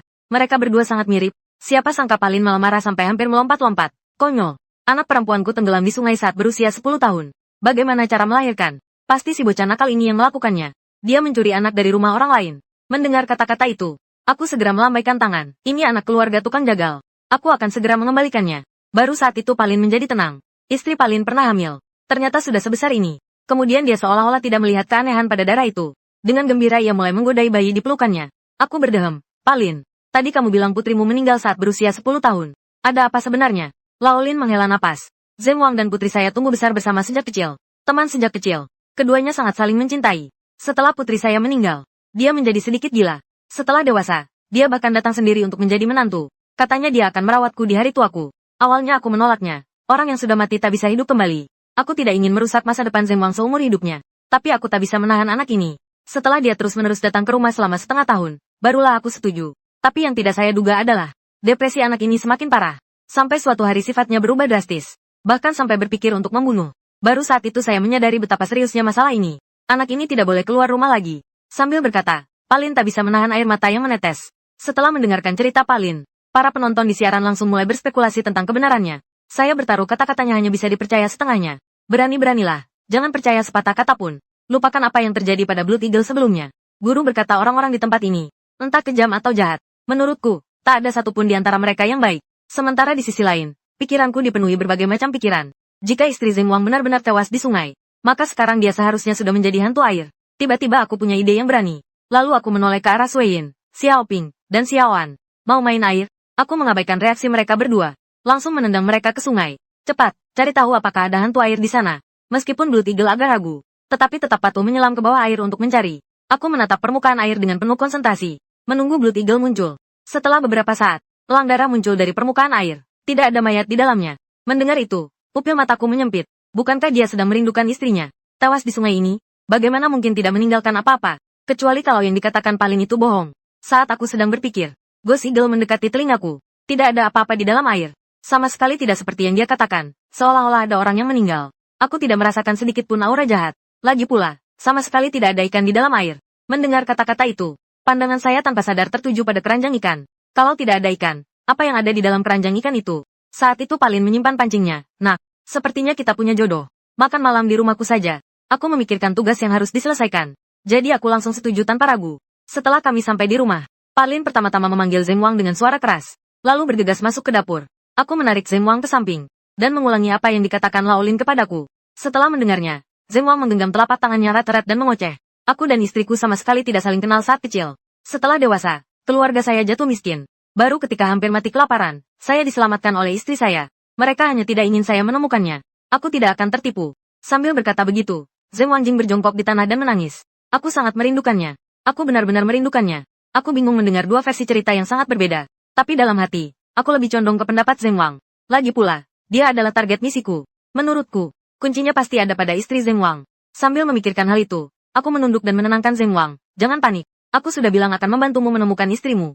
Percayalah padaku. Darah di bahuku.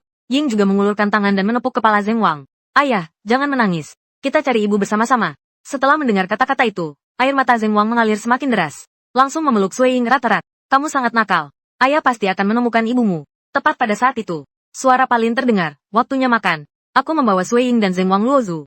Liu Xing mengamati hidangan di atas meja. Tidak ada yang aneh. Sebenarnya suasana di meja makan cukup harmonis. Tidak diketahui siapa yang memulai. Begitu pembicaraan beralih ke istri Zeng Wang.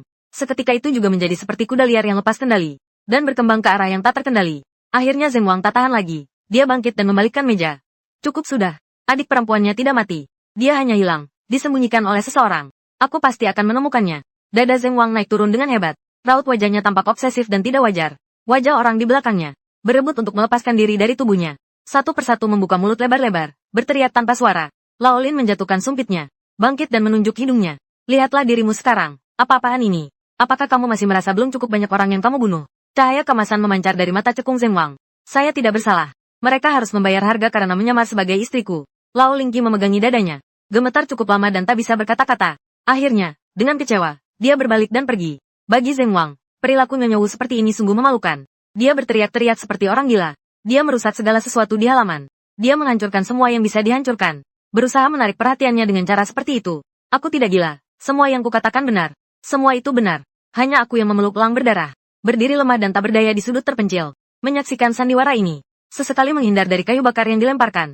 Agar tidak terkena lemparan yang tidak sengaja. Aku merasa seolah-olah menonton sebuah drama keluarga yang penuh kegembiraan. Sampai Zeng Wang menghentikan perilakunya yang histeris. Baru aku berani mendekat. Malam ini aku akan membantumu mencarinya.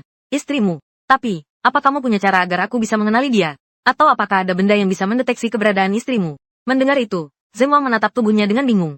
Dia memiliki banyak barang yang ditinggalkan oleh istrinya. Namun tidak ada tanda pengenal. Aku melihat kebingungannya. Jadi, aku hanya bisa fokus pada penampilannya. Lalu bagaimana dengan penampilannya? Seperti apa rupa istrimu? Dua kata ini sepertinya membuat Zeng Wang tenggelam dalam kenangan indah. Sudut bibirnya melengkung membentuk senyuman bahagia. Istri saya sangat lembut dan baik hati. Akhirnya aku mulai mengerti. Mengapa dia tidak bisa menemukan istrinya? Kalau dia nggak tahu apa-apa, mustahil bisa menemukannya. Waktu sudah hampir habis. Aku tidak tinggal lebih lama lagi untuk membuang-buang waktu. Aku pulang dulu untuk membantumu mencarinya. Besok kalau ada kabar, aku akan memberitahumu. Matahari sudah terbenam. Aku berjalan sendirian di jalan. Selalu merasa ada hawa dingin di belakangku. Snow Eagle berbaring di pundakku. Masih menunduk, enggan melihat rumah-rumah di sekitar. Seolah-olah di setiap rumah, tinggal makhluk menakutkan yang tak bisa dia lawan. Hatinya terus memikirkan istri Zeng Wang. Perjalanan pun berjalan lancar. Tiba di depan rumah tua. Dari jauh sudah terlihat 3 orang berjaga di pintu. Di depan pintu, awalnya mereka mengira saya telah meninggal di luar. Satu persatu merasa cemas. Sampai akhirnya mereka melihat dengan mata kepala sendiri bahwa aku kembali hidup-hidup. Baru saat itu beban di hati mereka terangkat. Jika aku benar-benar meninggal, dengan kemampuan mereka, kekalahan total hanyalah masalah waktu. Aku, pemain Empire, sedang bersiap untuk menyapa. Tiba-tiba seolah melihat sesuatu yang menakutkan. Suaranya tiba-tiba tersangkut di tenggorokan. Dia gemetar sambil menarik baju 2 orang lainnya. Menunjuk ke arahku. Dia terlalu takut untuk berbicara. Awalnya, 2 orang lainnya tidak mengerti maksudnya. Sampai aku naik ke tangga. Bentuk tubuhnya muncul dalam cahaya redup lentera merah. Bayangan di belakangnya memanjang sangat jauh. Dari bayangan itu, terlihat, di bahu saya, masih ada kepala ketiga yang tak dikenal. Ketiganya mundur bersamaan ke dalam rumah tua. Pemain asal negaramu, Haris, secara refleks hendak menutup pintu. Aku buru-buru menghentikan aksinya. Dengan lincah, aku menyelinap masuk melalui celah. Tunggu sebentar, aku mau nonton TV. Aku masih mau menutup pintu. Ketiganya berpelukan dan meringkuk di sudut. Aku mau menutup pintu karena melihatmu. Bahkan aku yang lamban ini pun menyadari ada yang tidak beres. Aku menoleh sebentar ke arah Blue Eagle. Aku memutuskan untuk langsung bertanya apa yang kalian lihat. Haris memberanikan diri untuk menjawab. Ada sesuatu di bayanganmu. Aku berdiri di bawah cahaya lagi. Aku menoleh ke belakang. Seketika bulu kudukku merinding. Ternyata ada 4 kepala di pundakku. Satu adalah kepalaku sendiri. 2 lainnya milik Xiao Ping dan Xiao An. Lalu, milik siapa lagi yang satu itu? Tubuhku menjadi kaku. Tanpa sadar aku tak berani menggerakkan leher. Mungkinkah saat dalam perjalanan pulang tanpa sengaja mengganggu sesuatu? Seharusnya tidak begitu. Makhluk-makhluk di dalam rumah itu tidak akan menyerang. Mereka tidak akan menyerang pemain secara sukarela. Aku pulang agak terlambat, tapi masih dalam batas yang diizinkan aturan. Seharusnya saya tidak diserang. Setelah memikirkannya berulang kali, hanya ada satu penjelasan. Benda ini kubawa dari rumah keluarga Lin. Mungkinkah benda yang ditangkap Lao Lin dari air itu, kan? Aku menepuk kepala Xiao Ping, memberi isyarat agar dia melihat ke belakang. Putri sesaat ini, 4 kepala sudah berubah menjadi 5 kepala. Xiao Ping berdiri dan menggerakkan tubuhnya, dan menemukan 2 kepala tambahan. Satu tumbuh di bahuku, yang satunya lagi ternyata tumbuh di bahunya. Blood Eagle bingung. Dia belum pernah mengalami situasi seperti ini. Untuk sesaat, dia tidak tahu harus berbuat apa. Pemain Malobo melihat aku sudah sadar. Matanya tertuju pada bayangan di belakangku. Apakah kamu masih hidup? Aku memutar mata. Tentu saja aku masih hidup. Besok belum mati berarti masih hidup. Aku tinggalkan kata-kata ini. Aku melangkah lebar-lebar menuju kamar. Saat ini aku juga tidak punya cara yang bagus. Bahkan tidak tahu dari mana benda ini berasal. Kapan benda ini muncul di tubuhku? Sementara itu, penonton dari Longguo di siaran langsung juga mulai mengkhawatirkan saya. Tadi aku masih berpikir bahwa misi ini agak berbelit-belit. Tetap aman. Ternyata ada yang menunggu merpati putihku di sini. Aku benar-benar sedikit kaget. Apakah kalian menyadarinya? Kepala itu sepertinya masih perlahan membesar. Tidak tahu apa itu. Hanya bisa melihat kepalanya bertambah sedikit demi sedikit dan membesar. Perasaan ini benar-benar menakutkan. Kak Bai, kamu harus tetap kuat. Sebentar lagi akan memecahkan rekor bertahan hidup terlama. Jangan sampai ada halangan. Sementara itu, aku kembali ke kamar. Aku duduk di tempat tidur dengan pikiran yang melayang.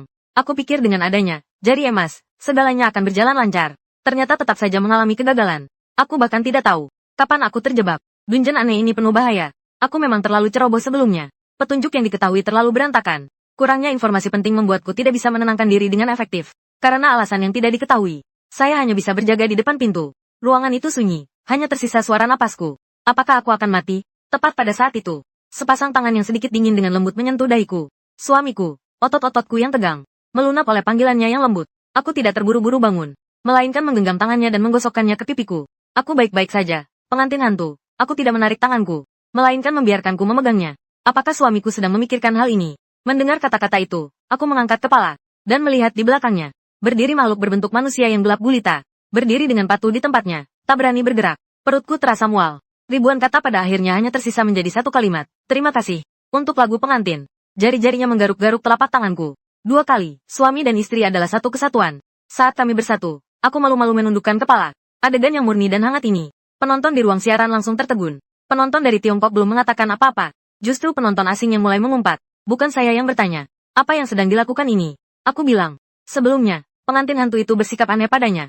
Apa yang sebenarnya diberikan anak ini kepada pengantin hantu? Minuman apa yang membuatnya terpesona? Kenapa pengantin hantu belum juga mencabik-cabiknya? Negara naga benar-benar hebat. Padahal cara mengendalikan pengantin hantu sudah diketahui. Tapi masih menyembunyikannya dan membiarkan begitu banyak orang tewas. Apakah hatinya benar-benar tenang? Dan saat ini di dalam ruang dungeon, aku bertanya dengan penasaran, apa ini malam setan? Pengantin hantu itu menjelaskan dengan suara lembut. Ini adalah perwujudan sebagian tubuh hantu pengganti. Disebut hantu kuarsa. Hantu kuarsa suka merasuki bayangan orang lain. Dengan menelan bayangan, menghisap umur dan energi tuan rumah. Untuk memperkuat tubuh aslinya. Orang yang dirasuki biasanya hanya membutuhkan 1 hingga 2 hari. Untuk disedot hingga menjadi hati manusia. Inilah asal-usul nama, kambing hitam. Bukan mati menggantikan orang lain. Melainkan membuat orang lain mati menggantikan dirinya. Penjelasan seperti itu membuatku berkeringat dingin. Jika bukan karena campur tangan pengantin hantu, aku pasti tidak akan bertahan sampai hari keempat dungeon. Pergelangan tangan pengantin hantu yang berlumut. Hantu kuarsa itu dengan sendirinya meringkuk di telapak tangannya. Suamiku, tenanglah. Kini ia bersembunyi di bayang-bayangku dan tak berani bertindak sembrono. Aku menatap noda hitam yang menyatu itu. Aku menelan ludah. Sesuai dengan reputasinya sebagai kekuatan tempur terkuat di dungeon. Sayang, apakah kau tahu hantu kuarsa ini? Siapa yang menaruhnya di tubuhku? Pengantin hantu berbahasa klasik itu menggelengkan kepalanya. Ada kekuatan yang sangat besar, yang mengikat ingatanku. Untuk saat ini, aku belum bisa menjawab pertanyaanmu. Tapi selama aku ada, tidak ada yang bisa menyakitimu. Aku hampir tidak bisa menahan senyumku. Hatiku terasa manis seperti terendam dalam madu. Apa bedanya ini dengan kata-kata cinta yang paling indah? Betapa indahnya memiliki istri. Tiba-tiba aku teringat sesuatu. Nyonya, apakah kamu mengenal seseorang yang mengenakan jubah tau? Pengantin hantu berjanji sebentar. Dengan perlahan mengucapkan 2 kata, malaikat. Aku mengangguk. Seharusnya dia orangnya. Aku menemukannya di toko daging babi milik si tukang jagal. Dia terikat rantai di sana. Apakah Tianxi orang yang sangat jahat, yang melakukan segala macam kejahatan? Suaranya tiba-tiba menjadi dingin. Bahkan lebih buruk lagi. Aku mengerti. Ternyata kata-kata guru spiritual tidak bisa dipercaya sepenuhnya. Namun, aku sama sekali tidak menyadarinya. Bahwa tanpa sengaja aku telah menyerahkan diriku kepada hantu. Kepercayaan penuh sang pengantin. Pengantin wanita itu dengan lembut menggoyangkan lenganku. Suamiku, ada lagi yang ingin ditanyakan? Aku tersenyum pasrah. Dia benar-benar tidak bisa menyembunyikan apapun dari istrinya. Menantu laki-laki keluarga Lin, Zeng Wang, memintaku untuk membantunya mencari istri. Aku berpikir, apakah istrinya juga ada di dalam rumah ini? Setelah mendengarnya, dia tiba-tiba menjadi penuh arti, seolah-olah ada yang tidak ada. Suamiku, pikirkanlah baik-baik pengganti orang yang sudah meninggal. Dalam sekejap mata, seolah-olah otakku tiba-tiba terbuka, aku pun bisa menata pikiranku. Aku mengerti, besok aku akan menemui Raja Zeng lagi. Pengantin hantu tersenyum melihat aku senang, lalu dengan lembut menarikku. Nyonya, suamiku sedang berjalan di sekitar sini. Harap berhati-hati. Jangan sampai tertipu oleh orang yang berniat jahat. Begitu kata-kata itu terucap, aku segera menggenggam tangannya rat-rat, untuk menunjukkan bahwa hatiku tulus, karena istriku ada di sini. Aku tidak takut apapun, dan aku percaya pada kata-kata istriku. Aku selalu mengingatnya, mengendalikan pengantin hantu, membutuhkan kesetiaan dan perlindungan mutlak. Kata-kata ini berhasil membuat pengantin hantu, dengan malu-malu menarik tangannya, dan mundur perlahan ke belakang sebelum keluar dari ruangan. Aku menggosok-gosok jari-jariku, menikmati kembali sentuhan indah itu. Akhirnya tertidur lelap dalam mimpi yang indah. Keesokan paginya, aku mengetuk pintu rumah keluarga Laolin sejak pagi. Yang membuka pintu tetaplah Zeng Wang. Dia tampak semakin kurus. Kulitnya menempel erat pada tulang. Tubuhnya semakin cekung. Aku melihat sekeliling halaman. Aku memegang sabit untuk memotong kayu. Tenang saja, aku akan segera menemukan istrimu. Aku akan pergi ke gunung tempat istrimu menghilang. Ke gunung yang kamu kunjungi. Bisakah Anda menunjukkan jalannya kepada saya? Menunjuk ke arah tertentu. Aku tidak sedang mengoceh. Berbalik dan membawa Lang berdarah menuju jalan masuk ke gunung. Angin menderu di antara pepohonan. Suara jeritan dan raungan. Baru saja masuk. Aku hampir mati kedinginan karena aura gelap di sini. Pasti ada orang yang tewas di sini. Aku menepuk Lang darah di pundakku. Cari tahu apakah ada kuburan di sini, adik. Blood Eagle terbangun karena ditepuk. Dengan enggan, dia turun dari pundakku. Berjalan terhuyung-huyung masuk ke dalam hutan yang semakin angker. Aku menunggu dengan sabar di pinggir. Tak lama kemudian, Lang darah muncul kembali. Menarik tanganku untuk masuk ke dalam. Tak lama kemudian, kami berdua sampai di sebuah hutan bambu. Bahkan sebelum mendekat, aku sudah bisa merasakan aura mistis di dalamnya. Aku menahan Lang darah yang masih terus berjalan. Lalu menunjuk tubuhku yang rapuh ini. Tunggu dulu, kalau masuk begitu saja, apa aku tidak akan celaka? Xie Ying menoleh ke arahku. Berpikir sejenak, tubuhnya membesar dengan cepat. Bola mata berwarna darah di dadanya terbelah, dan memasukkanku ke dalamnya. Xie Ying menepuk dadanya dengan puas. Kemudian melangkah dengan langkah berat menuju hutan bambu. Saat memasuki hutan bambu, satu-satunya cahaya di sekitar kami terserap seluruhnya. Tak lama kemudian, Xie Ying membawaku ke sebuah lapangan terbuka. Semua bambu di sekitarnya menutupi langit. Hanya ada satu tempat yang berbentuk persegi. Tidak tumbuh rumput sedikit pun. Lang berdarah menunjuk ke tengah. Mayat itu terkubur di bawah sana. Aku menyuruh Blood Eagle menggali saat melihat peti mati itu. Aku pun merasa lega. Asalkan mayatnya dibawa pulang dan diserahkan kepada Zeng Wang, misi ini bisa dianggap selesai. Ketika pengantin hantu mengingatkanku kemarin, aku langsung mengerti. Apa yang dikatakan Zeng Wang pasti benar. Istrinya tidak meninggal saat berusia 10 tahun. Tenggelam. Melainkan pada suatu hari setelah mereka menikah, tiba-tiba menghilang. Daripada menghilang, lebih tepatnya terjebak. Lagi pula, hal semacam ini biasanya dianggap sebagai sihir hitam. Dan ada satu ciri umum dalam pembuatan sihir hitam, yaitu daging dan darah orang-orang terdekat. Mungkin juga karena alasan inilah, istri Zeng Wang mengalami malapetaka yang tak terelakkan. Kemudian aku memerintahkan Sui Ying untuk mengoperasikan saklar. Sui Ying, yang patuh, hendak mendekati peti mati. Sebuah kekuatan yang tadi kenal tiba-tiba menyerangnya. Dia terlempar dengan keras. Sui Ying tergeletak di tanah dan telah kembali ke ukuran normal. Di sampingnya ada aku yang terlempar hingga pusing. Dia tidak percaya dan bangkit untuk mendekati peti mati. Tanpa ragu, dia terlempar lagi. Blood Eagle duduk di tanah sambil menatapku dengan wajah sedih. Ada larangan mengganggu hantu. Sepertinya tidak berlaku untuk orang hidup. Aku mengibaskan kepala dan berdiri dari lantai. Aku akan mencobanya. Aku mendekati dengan hati-hati sambil memegang sabit di tanganku. Setelah tidak terjadi apa-apa, baru aku memberanikan diri meletakkan tangan di atas peti mati. Aku mengamati peti mati di depanku, dan menemukan banyak simbol yang terbuat dari mantra yang ditulis dengan darah. Di sekelilingnya juga ditempelkan 4 lembar jimat kuning. Pertama-tama, saya merobek keempat jimat kuning itu, lalu menghancurkan rune di atasnya dengan bambu dan sabit. Setelah hampir selesai, baru aku menyuruh Blood Eagle membuka kantong peti mati. Setelah melihat jelas wajah orang di dalamnya, pupil mataku sedikit menyempit. Bagaimana mungkin itu Zeng Wang? Pikiranku benar-benar kacau. Tidak ada di dalam air, tidak di rumah tua, juga tidak di gunung. Lalu di mana istri Zeng Wang? Petunjuknya tiba-tiba terhenti di sini. Aku merasa sangat frustasi. Sui merangkak masuk ke dalam peti mati dan berbaring di pelukan jenazah Zeng Wang. Di bawah pengaruh aura gelap yang pekat di sekitarnya, ia mengantuk dan memejamkan mata. Suka. Aku menatap mayat di dalam peti mati itu dan benar-benar bingung. Tepat saat aku masih bingung harus berbuat apa, terdengar suara gemerisik dari hutan bambu di belakangku. Aku menoleh dengan hati-hati. Tiba-tiba Palin muncul. Nak, kenapa kamu harus ikut campur urusan orang lain? Senyum ramah Palin telah lenyap. Matanya menatapku dengan tatapan dan nada suara yang dingin, seolah-olah sedang menatap mayat. Setelah aku mengeluarkan paku penahan jiwa, aku tak lupa mengangkat lang darah dari peti mati. Jangan dulu menikmati. Kita akan bertarung. Mendengar itu, Blood Eagle menggerakkan keempat anggota tubuhnya. Mata pucat, menatap tajam ke arah Laolin di depannya. Bola mata raksasa di dadanya bergetar tak terkendali karena kegembiraan. Saat tatapan mereka bertemu, Sui Ying tiba-tiba berubah menjadi bayangan merah, menyerangnya.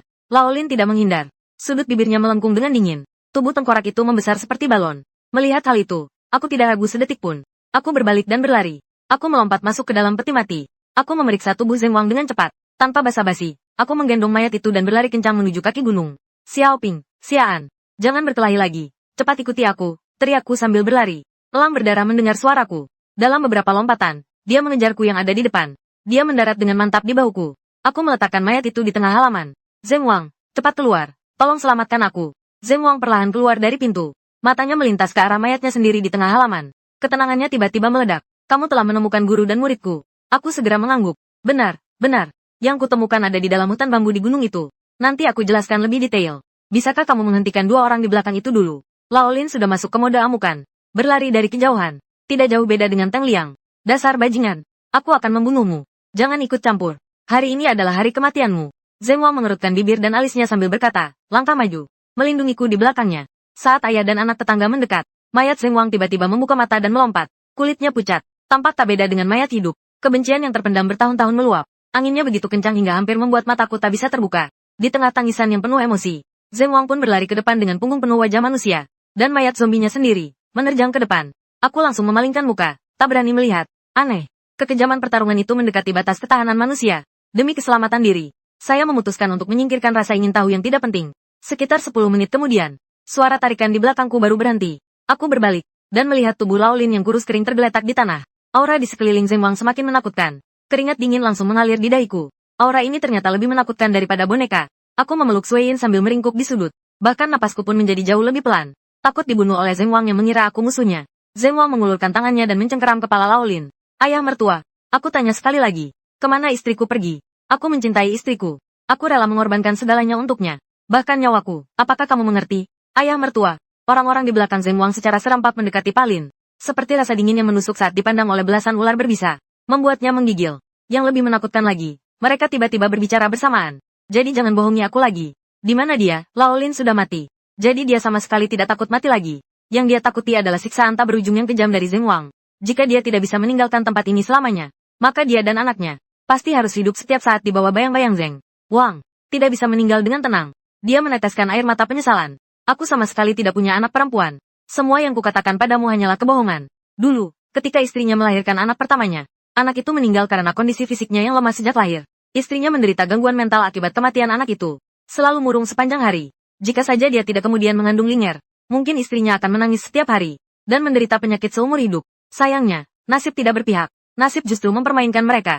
Saat lahir, Ling'er juga sangat kurus. Mereka harus berjuang keras untuk membesarkannya hingga usia 10 tahun. Namun sejak kecil ia lemah dan sering sakit. Dokter Lang menegaskan bahwa dia tidak akan hidup melewati usia 20 tahun. Mendengar kabar itu, Palin merasa cemas setiap hari. Itu adalah anak yang dibesarkan dengan penuh kasih sayang sejak kecil. Bagaimana mungkin dia rela jika sesuatu yang buruk menimpa Ling'er? Jadi, dia pun berkeliling mencari orang yang bisa menyembuhkannya. Namun, setiap tabib mengatakan hal yang sama. Ling'er tidak akan hidup melewati usia 20 tahun. Tepat saat putus asa, dia bertemu dengan seorang guru. Guru itu memberitahunya bahwa untuk mengubah takdir Ling'er, ia harus menukar nasib orang lain. Dia tidak ragu-ragu. Selama Ling'er bisa tetap hidup, dia bersedia melakukan apapun. Maka, dengan bantuan sang guru, mereka memilih seorang anak laki-laki dari sebuah keluarga. Orang itu adalah Zeng Wang. Dia pertama-tama membakar rumah itu dan membakar semua orang dewasa di rumah Zeng Wang hingga tewas. Hanya menyisakan dirinya sebagai seorang yatim piatu, yang hidup dalam kesepian dan kesengsaraan sebagai pengemis.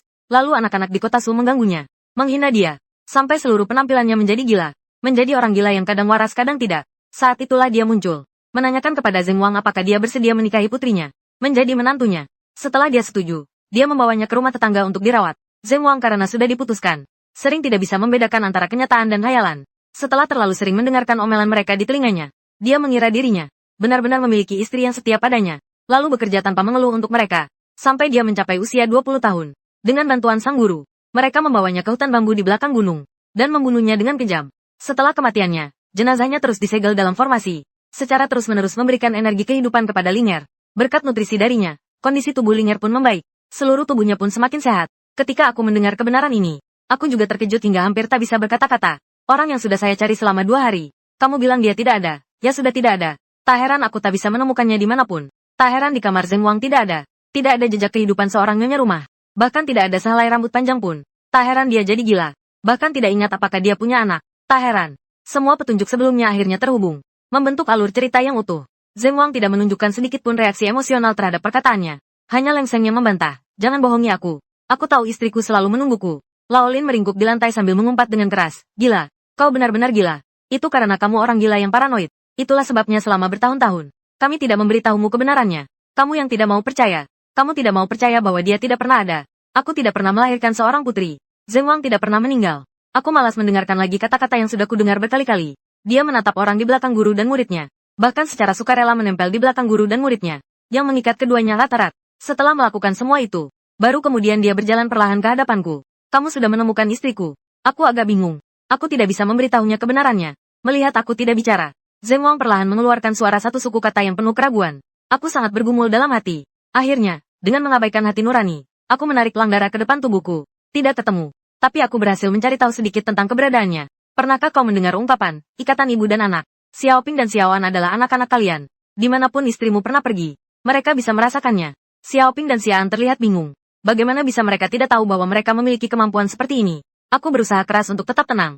Diam-diam aku mencolek punggung mereka berdua. Benar kan? Xiaoping dan Xiaoan segera mengangguk. Di mata Zeng Wang yang pucat, akhirnya muncul secercah harapan. Terima kasih. Terima kasih telah menemukan kabar tentang istriku. Terima kasih telah menemukan anakku. Ucapan terima kasihnya yang begitu tulus, justru membuatku merasa sedikit malu. Entah kenapa, hati nurani saya terasa sedikit tersiksa. Ding, selamat telah menyelesaikan misi sampingan, kambing hitam, hadiah tersembunyi, kepercayaan Zeng Wang. Dalam hidupnya yang suram, istrinya adalah satu-satunya cahaya baginya. Ketika cahaya itu hampir padam oleh kenyataan yang kejam, kehadiranmu memberinya harapan. Mungkin harapan seperti itu terlalu tipis, tetapi cukup untuk menopang akal sehatnya yang tersisa agar tidak runtuh, dan membuatnya 100% percaya padamu. Tolong jangan hancurkan hayalannya yang indah. Kamu tidak ingin berhadapan dengan orang gila yang mengamuk. Lihat petunjuk bahwa misi telah selesai. Hatiku langsung tenggelam ke dasar. Ini menunjukkan bahwa semua yang dikatakan Palin tadi benar. Seorang yang telah menderita begitu banyak, pada akhirnya hanya bisa bergantung pada hayalan yang tak ada, untuk menjalani sisa hidupnya yang panjang. Dia tidak bisa bangun, dan juga tidak mau bangun. Nama Zeng Wang memiliki makna yang terus berkembang, namun hidupnya penuh dengan penderitaan. Tepat pada saat itu, Zeng Wang mengambil sebuah keranjang dari dalam rumah dan memberikannya kepadaku. Ini ikan dan hasil laut lainnya. Kamu pasti membutuhkannya. Ini berarti 2 masalah teratasi sekaligus. Hasilnya membuatku sedikit terkejut, lalu melihat noda darah di bahu. Terima kasih, tapi, bisakah kita tunggu beberapa hari? Baru nanti Xiaoping dan Xiaoan menemani kamu mencari istrimu. Zeng Wang langsung setuju, lalu menengadah ke langit yang gelap pekat. 4 hari kemudian, semuanya sudah beres. Kamu bisa membawa Xiaoping dan Xiaoan pergi dari sini. Aku mendengar dia berkata begitu. Aku berniat menanyakannya lebih lanjut. Apakah kamu tahu apa yang akan terjadi 4 hari lagi? Dia menceritakannya dengan tenang. Dunia ini sudah dimulai ulang sebanyak 4 kali. Jika ada yang berhasil bertahan hidup hingga hari ke-7, maka pengantin hantu itu akan benar-benar terbangun. Kekuatan yang kuat dan misterius itu hanya akan mengurung kita di sini, tetapi tidak bisa menghapus ingatan kita. Aku ingat dengan jelas bahwa aku sudah berada di sini selama 200 tahun. Selama 200 tahun penuh menanggung rasa sakit sebagai wadah. Jika bukan karena rasa rindu yang terus menopang hidupnya, mungkin dia sudah lama memilih untuk apa yang akan dilakukan pengantin hantu setelah benar-benar bangun. Zeng Wang hampir tidak menyembunyikan apapun dariku. Dia akan membantai seluruh penduduk kota karena dosa-dosa mereka, memecahkan belenggu di dunia ini, dan mengembalikan kebebasan kita. Pengantin hantu diakui sebagai makhluk gaib terkuat di kota ini. Setelah 200 tahun mengendap, dia pasti bisa melakukannya. Hatiku merasa cemas. Lalu, apakah kamu dan aku akan mati? Dia berbicara dengan jujur. Aku tidak tahu. Mungkin iya, mungkin tidak. Bagaimana kalau aku tidak mau mati? Mendengar itu, Zeng Wang menggelengkan kepalanya. Artinya, hidup atau mati sepenuhnya tergantung pada keputusan pengantin hantu. Tapi menurutku, pasti tidak sesederhana itu. Jika memang sesederhana itu, maka pemainnya mendapatkan jepit rambut di awal. Cukup dengan menyenangkan pengantin hantu. Pasti bisa selamat. Bahaya yang mengintai pasti bukan hanya pengantin hantu. Para tamu yang tak terlihat dan pendeta. Bukanlah hal yang kuasai. Saya adalah dukun yang sayangnya telah melakukan begitu banyak perbuatan buruk. Yang bisa menghindar. Pasti ada rahasia yang disembunyikannya. Sebagian besar dosa di kota kecil ini dipicu olehnya. Apa tujuan dia melakukan hal ini? Sepertinya perlu pergi lagi ke toko daging babi. Lalu aku berpamitan kepada Zeng Wang. Dan berjanji akan mengembalikan Sui Yin 4 hari kemudian. Lalu membawanya kembali ke toko daging babi. Zeng Wang menepati janjinya dan tidak menghalangiku. Berdiri diam di bawah atap, menatap punggung kami yang pergi. Kesepian di belakang kembali meluas. Sebuah jaring besar yang sunyi senyap, menyelimuti dirinya di jalan. Tangan kecil Xiao An yang belum tumbuh sempurna, menepuk pipi saya. Apakah kamu sudah mencari ayah baru untukku dan kakakku? Dengan sedikit rasa bersalah, aku mengusap hidungku. Saat itu aku panik sekali. Ternyata secara kebetulan, aku malah benar menebak jawaban yang tepat. Sekarang aku jadi terjebak. Kalau kamu gak suka, aku bakal bilang ke dia. Tapi Xiao An malah bertepuk tangan dengan riang, dan memotong pembicaraanku. Aku akan mengikuti ayah. Ada aura gelap di sekitar ayah. Sangat kental, aku sangat suka berada di samping ayah. Xiao Ping yang ada di sampingnya juga mengangguk. Aku juga suka. Aku menghela napas pasrah. Tak heran kalian berdua langsung memanggilku, ayah. Ternyata ini sudah direncanakan sejak awal. Lalu kenapa aku harus merasa bersalah? Hanya saja rasanya sayang. Kemampuan bertarung Xie Ying memang cukup kuat. Dia bisa membantuku di saat-saat genting. Sambil berbicara, kami kembali ke depan toko daging babi. Wu Fu langsung tahu itu aku. Suara dentuman yang bergemuruh langsung berhenti. Ada lagi yang perlu dibicarakan? Aku melirik penampilan si tukang jagal yang pengecut. Aku juga tidak bermaksud menakut-nakuti dia. Aku datang menemui guru. Sambil berkata begitu, aku langsung melewatinya dan masuk ke ruang dalam toko daging babi. Hanya di ruang dalam tukang tusuk, Tianxi tetap duduk dengan tenang. Seolah-olah sudah menyatu dengan kegelapan. Aku mendengus. Bagaimana kau akan menjelaskan soal Zeng Wang kali ini? Tuan Tian menundukkan pandangannya. Tanpa suara. Hal ini memisahkan dari segala keributan di luar. Aku pun tak mengerti. Langsung saja berdiri tegak. Matanya menatapnya dengan tajam. Tampak seperti tidak akan berhenti sebelum mencapai tujuannya. Setelah beberapa saat, bibir sang guru bergerak tak terlihat. Suaranya samar, seolah datang dari dimensi lain. Itulah kehendak langit. Hati manusia bagaikan sumur. Bukan pula keinginanku. Aku mengelus dagu sambil menatapnya. Aku menyadari bahwa kamu orang yang menarik. Segala hal terjadi di luar kendaliku. Apa ada orang yang memaksamu melakukan semua ini? Matamu menatapku dengan tatapan yang begitu tegas. Di kedalaman tatapannya seolah ada pusaran yang mampu menyedot jiwa seseorang ke dalam api yang membakar tubuh. Yang terbakar adalah dirinya sendiri, sekaligus malapetaka. Benar dan salah. Bencana ada di sini. Dia bergerak sedikit. Rantai di tubuhnya pun mengeluarkan bunyi yang berat dan teredam. Namun aku tiba-tiba tertawa terbahak-bahak. Tertawa sampai tidak bisa berdiri tegak. Sampai air mata mengalir dari sudut mataku. Baru kemudian terhenti seketika. Guru spiritual itu diam-diam mendengarkan omong kosongku yang penuh tawa. Kepalanya sedikit miring. Matanya justru memancarkan sedikit kebingungan yang murni. Aku menghentikan tawaku. Aku menatapnya dengan tatapan yang seolah-olah telah menembus dirinya. Zeng Wang memberitahuku pada hari ke-7. Pada saat itu, pengantin hantu akan mulai membantai. Aku tidak peduli apapun perselisihan di antara kalian. Katakan padaku cara untuk selamat di hari ke-7. Sebuah kilatan pemahaman melintas di pupil matanya yang gelap. Temukan pembuat boneka kertas. Dapatkan benda itu sebelum satu batang dupa habis. Bangunkan pengantin pria dalam waktu tersebut. Semoga ia berhasil menyelesaikan upacara pernikahan. Maka pengantin hantu dapat disegel kembali. Aku mendapatkan informasi penting. Berbalik dan bersiap pergi. Tepat saat aku hendak melangkah keluar dari ruangan dalam. Suara rendah dan dalam dari guru spiritual terdengar dari belakang. Jika tidak yakin bisa melepaskan rantai besi, aku bisa membantumu. Aku berada di tempat yang tak terlihat olehnya. Aku memutar mata lebar-lebar. Tidak ada tanggapan. Dilarang pergi. Aku bilang begitu tadi cuma buat ngeluarin informasi aja. Lagi pula, aku tidak benar-benar akan menyegel pengantin hantu. Pengantin hantu sudah disegel. Kemana aku harus mencari pengawal hantu berpakaian merah lagi? Pasti ada cara lain untuk melewati level ini. Setidaknya, kata-kata guru roh tidak bisa dipercaya sepenuhnya. Tak lama kemudian, aku tiba di ujung jalan kanan. Aku melihat pemain Malobo juga ada di sana. Matanya langsung berbinar saat melihatku. Pemain Longguo, apa yang kamu lakukan di sini? Aku datang untuk menyelesaikan misi tukang tusuk jari. Mata pemain Malobo pun semakin berbinar. Tapi dia tetap menolak dengan sopan. Sepertinya ini tugas yang diberikan kepadaku. Jadi, kamu yang akan melakukannya. Aku mengangkat alis. Langkahku terhenti di tempat, tidak maju lagi. Kamu, pemain Malobo, segera melambaikan tangan. Tidak, tidak, tidak, lebih baik kamu yang melakukannya. Aku akan membantu Haris menyelesaikan tugas lain. Belum selesai bicara. Dia sudah berlari sejauh belasan meter. Selama 3 hari ini dia sudah mencoba berbagai cara. Tetapi tidak ada yang berhasil menyelesaikan tugas ini. Dia benar-benar sangat takut mati. Aku bersedia mengambil alih. Dia pasti senang sekali. Bagaimana mungkin menolak? Aku menggelengkan kepala. Melihat petunjuk misi. Memicu misi sampingan. Boneka kertas yang hilang. Dia adalah pembuat boneka kertas terbaik. Setiap boneka kertas yang dibuatnya tampak hidup dan nyata. Seperti manusia sungguhan. Namun, dia tidak pernah memberi titik pada mata boneka kertasnya. Ini adalah larangan besar. Itu juga aturan yang selama ini membatasi dirinya. Namun belum lama ini, dia kehilangan kertas terbaiknya. Sejak saat itu, dia tidak pernah lagi membuat kertas apapun. Hadiah misi dapat ditukarkan dengan barang yang kamu butuhkan. Serta petunjuk dari surat pengantin pria. Pengrajin kertas terus mencoba meniru kertas yang paling sempurna. Hati-hati dengan kulitmu. Aku menatap beberapa kata terakhir. Entah kenapa, aku selalu merasa ada hawa dingin yang merayap di telapak kakiku. Sepertinya, tukang tusuk jari ini berbeda dari yang sebelumnya. Dia adalah sosok kejam yang langsung menguliti korbannya. Suein bergerak gelisah di pundakku. Berusaha menjauh dari tempat ini. Bukan karena dia penakut. Dia benar-benar tidak mau berhadapan dengan makhluk gaib yang kuat. Paling ringan, nyawanya terancam. Yang terburuk, hidupnya akan lebih buruk daripada mati. Satu persatu sangat ganas. Aku menamparkan pantat Suein. Setelah dia tenang, aku baru bicara lagi. Jangan berisik. Tidak ada yang perlu ditakuti. Sama seperti pertunjukan wayang itu. Kamu cukup pura-pura mati. Blood Eagle merengek-rengek ingin turun. Ini bukan soal takut atau tidak. Dia memang tidak mau bertemu tukang kuku di dalam. Blood Eagle terus merengek. Beberapa kali aku hampir membiarkannya kabur. Akhirnya, terpaksa aku harus mengulanginya. Aku melangkah maju dengan langkah lebar dan mengetuk pintu. Saat pintu itu diketuk, Blood Eagle hampir saja putus asa. Dia kehabisan napas. Langsung ambruk lemas di pelukanku dan pura-pura mati. Pintu perlahan terbuka sedikit. Angin dingin yang pekat menerpa. Anginnya begitu kencang hingga hampir membuat mataku tak bisa terbuka. Aku membungkus diri dengan rapat menggunakan baju longjing. Tidak ada bagian kulit yang terbuka kecuali wajah. Aku juga menggosokkan wajahku ke cat di ambang pintu hingga kotor. Blood Eagle juga tidak berpura-pura mati. Dia langsung merayap masuk ke dalam bajuku. Aku pun membawa Blood Eagle. Dengan hati-hati membuka pintu. Masuk ke halaman dengan langkah-langkah yang hati-hati. Boneka kertas berjejer rapat di halaman.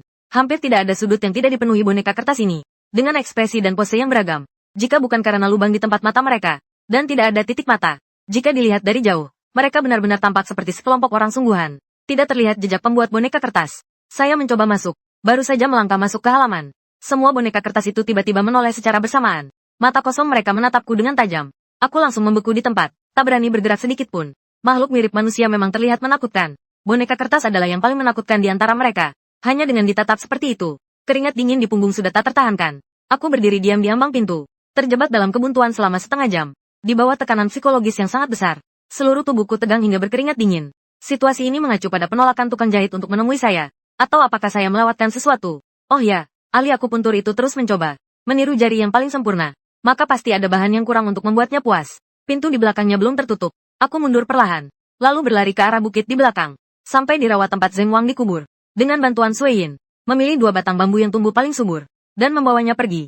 Kali ini, saat aku membawa bambu itu masuk kembali, aku jelas merasakan, pandangan boneka kertas itu ke arahku berkurang banyak. Pintu di belakangku ditutup dengan keras. Ini berarti tukang tusuk jarum kali ini telah mengakui kemampuanku. Benar saja, tak lama kemudian, seorang pria tua berambut putih, tubuhnya bungkuk, dengan penampilan yang sudah sangat tua, namun matanya bersinar tajam dan menakjubkan. Apa yang mengganggunya? Aku meletakkan bambu di punggungku. Tubuhku berdiri tegak, menjelaskan maksud kedatanganku. Sekaligus menyebut nama guru langit. Zah hanya mendengus dingin. Ternyata orang itu yang menyuruhmu datang. Selama bertahun-tahun ini dia ternyata belum mati. Kemana dia bersembunyi? Aku jujur saja. Dia bersembunyi di toko daging babi si tukang jagal. Mendengar kalimat itu, pembuat boneka kertas itu sangat meremehkan. Binatang buas yang membuang istri dan membunuh anak-anaknya. Keduanya meluapkan amarah.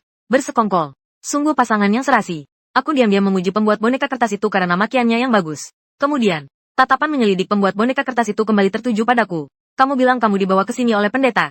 Tapi mengapa aroma pengantin hantu di tubuhmu begitu kuat? Tanpa sadar aku mengangkat lengan dan menciumnya. Ternyata aku tidak mencium apa-apa. Aku berkata dengan hati-hati. Aku adalah tamu yang diundang ke rumah tua ini. Tak heran. Pengrajin kertas itu mengelus janggutnya yang sudah memutih. Dia menyipitkan mata sedikit sambil memandang langit yang semakin mendung. Tapi aku sarankan agar kamu tidak perlu repot-repot. Pernikahan ini sudah menjadi kenyataan. Tak ada yang bisa mengubah akhir dari hari ke-7. Aku merasa bingung. Aku datang untuk menukarkan cincin pengantin. Hanya untuk menyelesaikan pernikahan. Mengapa pembuat hiasan kertas menyuruhku untuk tidak repot-repot? Anda benar, saya tidak seberani itu. Yang saya harapkan hanyalah melewati hari ketujuh dengan selamat. Menurutku belum tentu. Hanya saja tekad dan keteguhan mata tukang yang kurang. Kamu tidak menulis kata-kata, bodoh, di wajahmu. Tahukah kamu untuk apa cincin pertunangan itu? Aku mengangguk dengan jujur. Aku adalah seorang ateis yang teguh. Sebelum terlempar ke sini, aku selalu menjauhi hal-hal semacam ini. Hanya tatapan tukang yang menunjukkan. Rasa jijik yang memang sudah kuduga. Anak kecil yang bodoh. Aku sangat bersemangat. Ini benar-benar bos besar.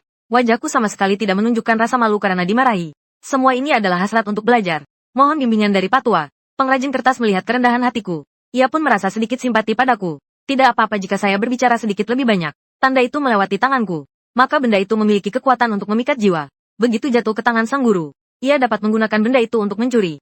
Li Shouquan mengikuti arus. Menikah dengan pengantin hantu. Sejak saat itu, keduanya saling menghargai. Hidup dan mati saling terikat. Di dunia ini, tak ada lagi yang bisa menandinginya. Apakah kau masih bersikeras ingin mengambil benda itu? Aku tidak ragu. Tatapanku teguh, karena aku sudah tahu rencana Guru Langit. Rencana Guru Langit, maka dia pasti tidak akan berhasil. Adapun cincin pertunangan sang pengantin pria, aku punya cara tersendiri. Pembuat boneka kertas melihat ekspresiku yang serius, seolah-olah aku tidak sedang bercanda. Dia pun tidak mencoba membujukku lagi untuk ikut dengannya. Pengrajin kertas itu berbalik dan masuk ke dalam rumah. Dengan penuh kepekaan, aku mengangkat bambu yang tergeletak di tanah. Dengan hati-hati aku menghindari boneka kertas di halaman. Aku mengikutinya masuk ke dalam rumah. Di dalam rumah masih gelap seperti bukan siang hari. Padahal jendelanya terbuka. Tetapi tidak ada sedikit pun cahaya. Hanya ada beberapa lilin yang hampir habis. Yang dengan susah payah mempertahankan cahayanya. Di bawah arahan tukang kuku. Menempatkan bambu yang ada di tangan saya di tempat tertentu. Lalu tiba-tiba teringat sesuatu. Mengambil batang itu dari ruang penyimpanan. Lilin yang diberikan oleh pelayan pribadi. Begitu melihat lilin ini,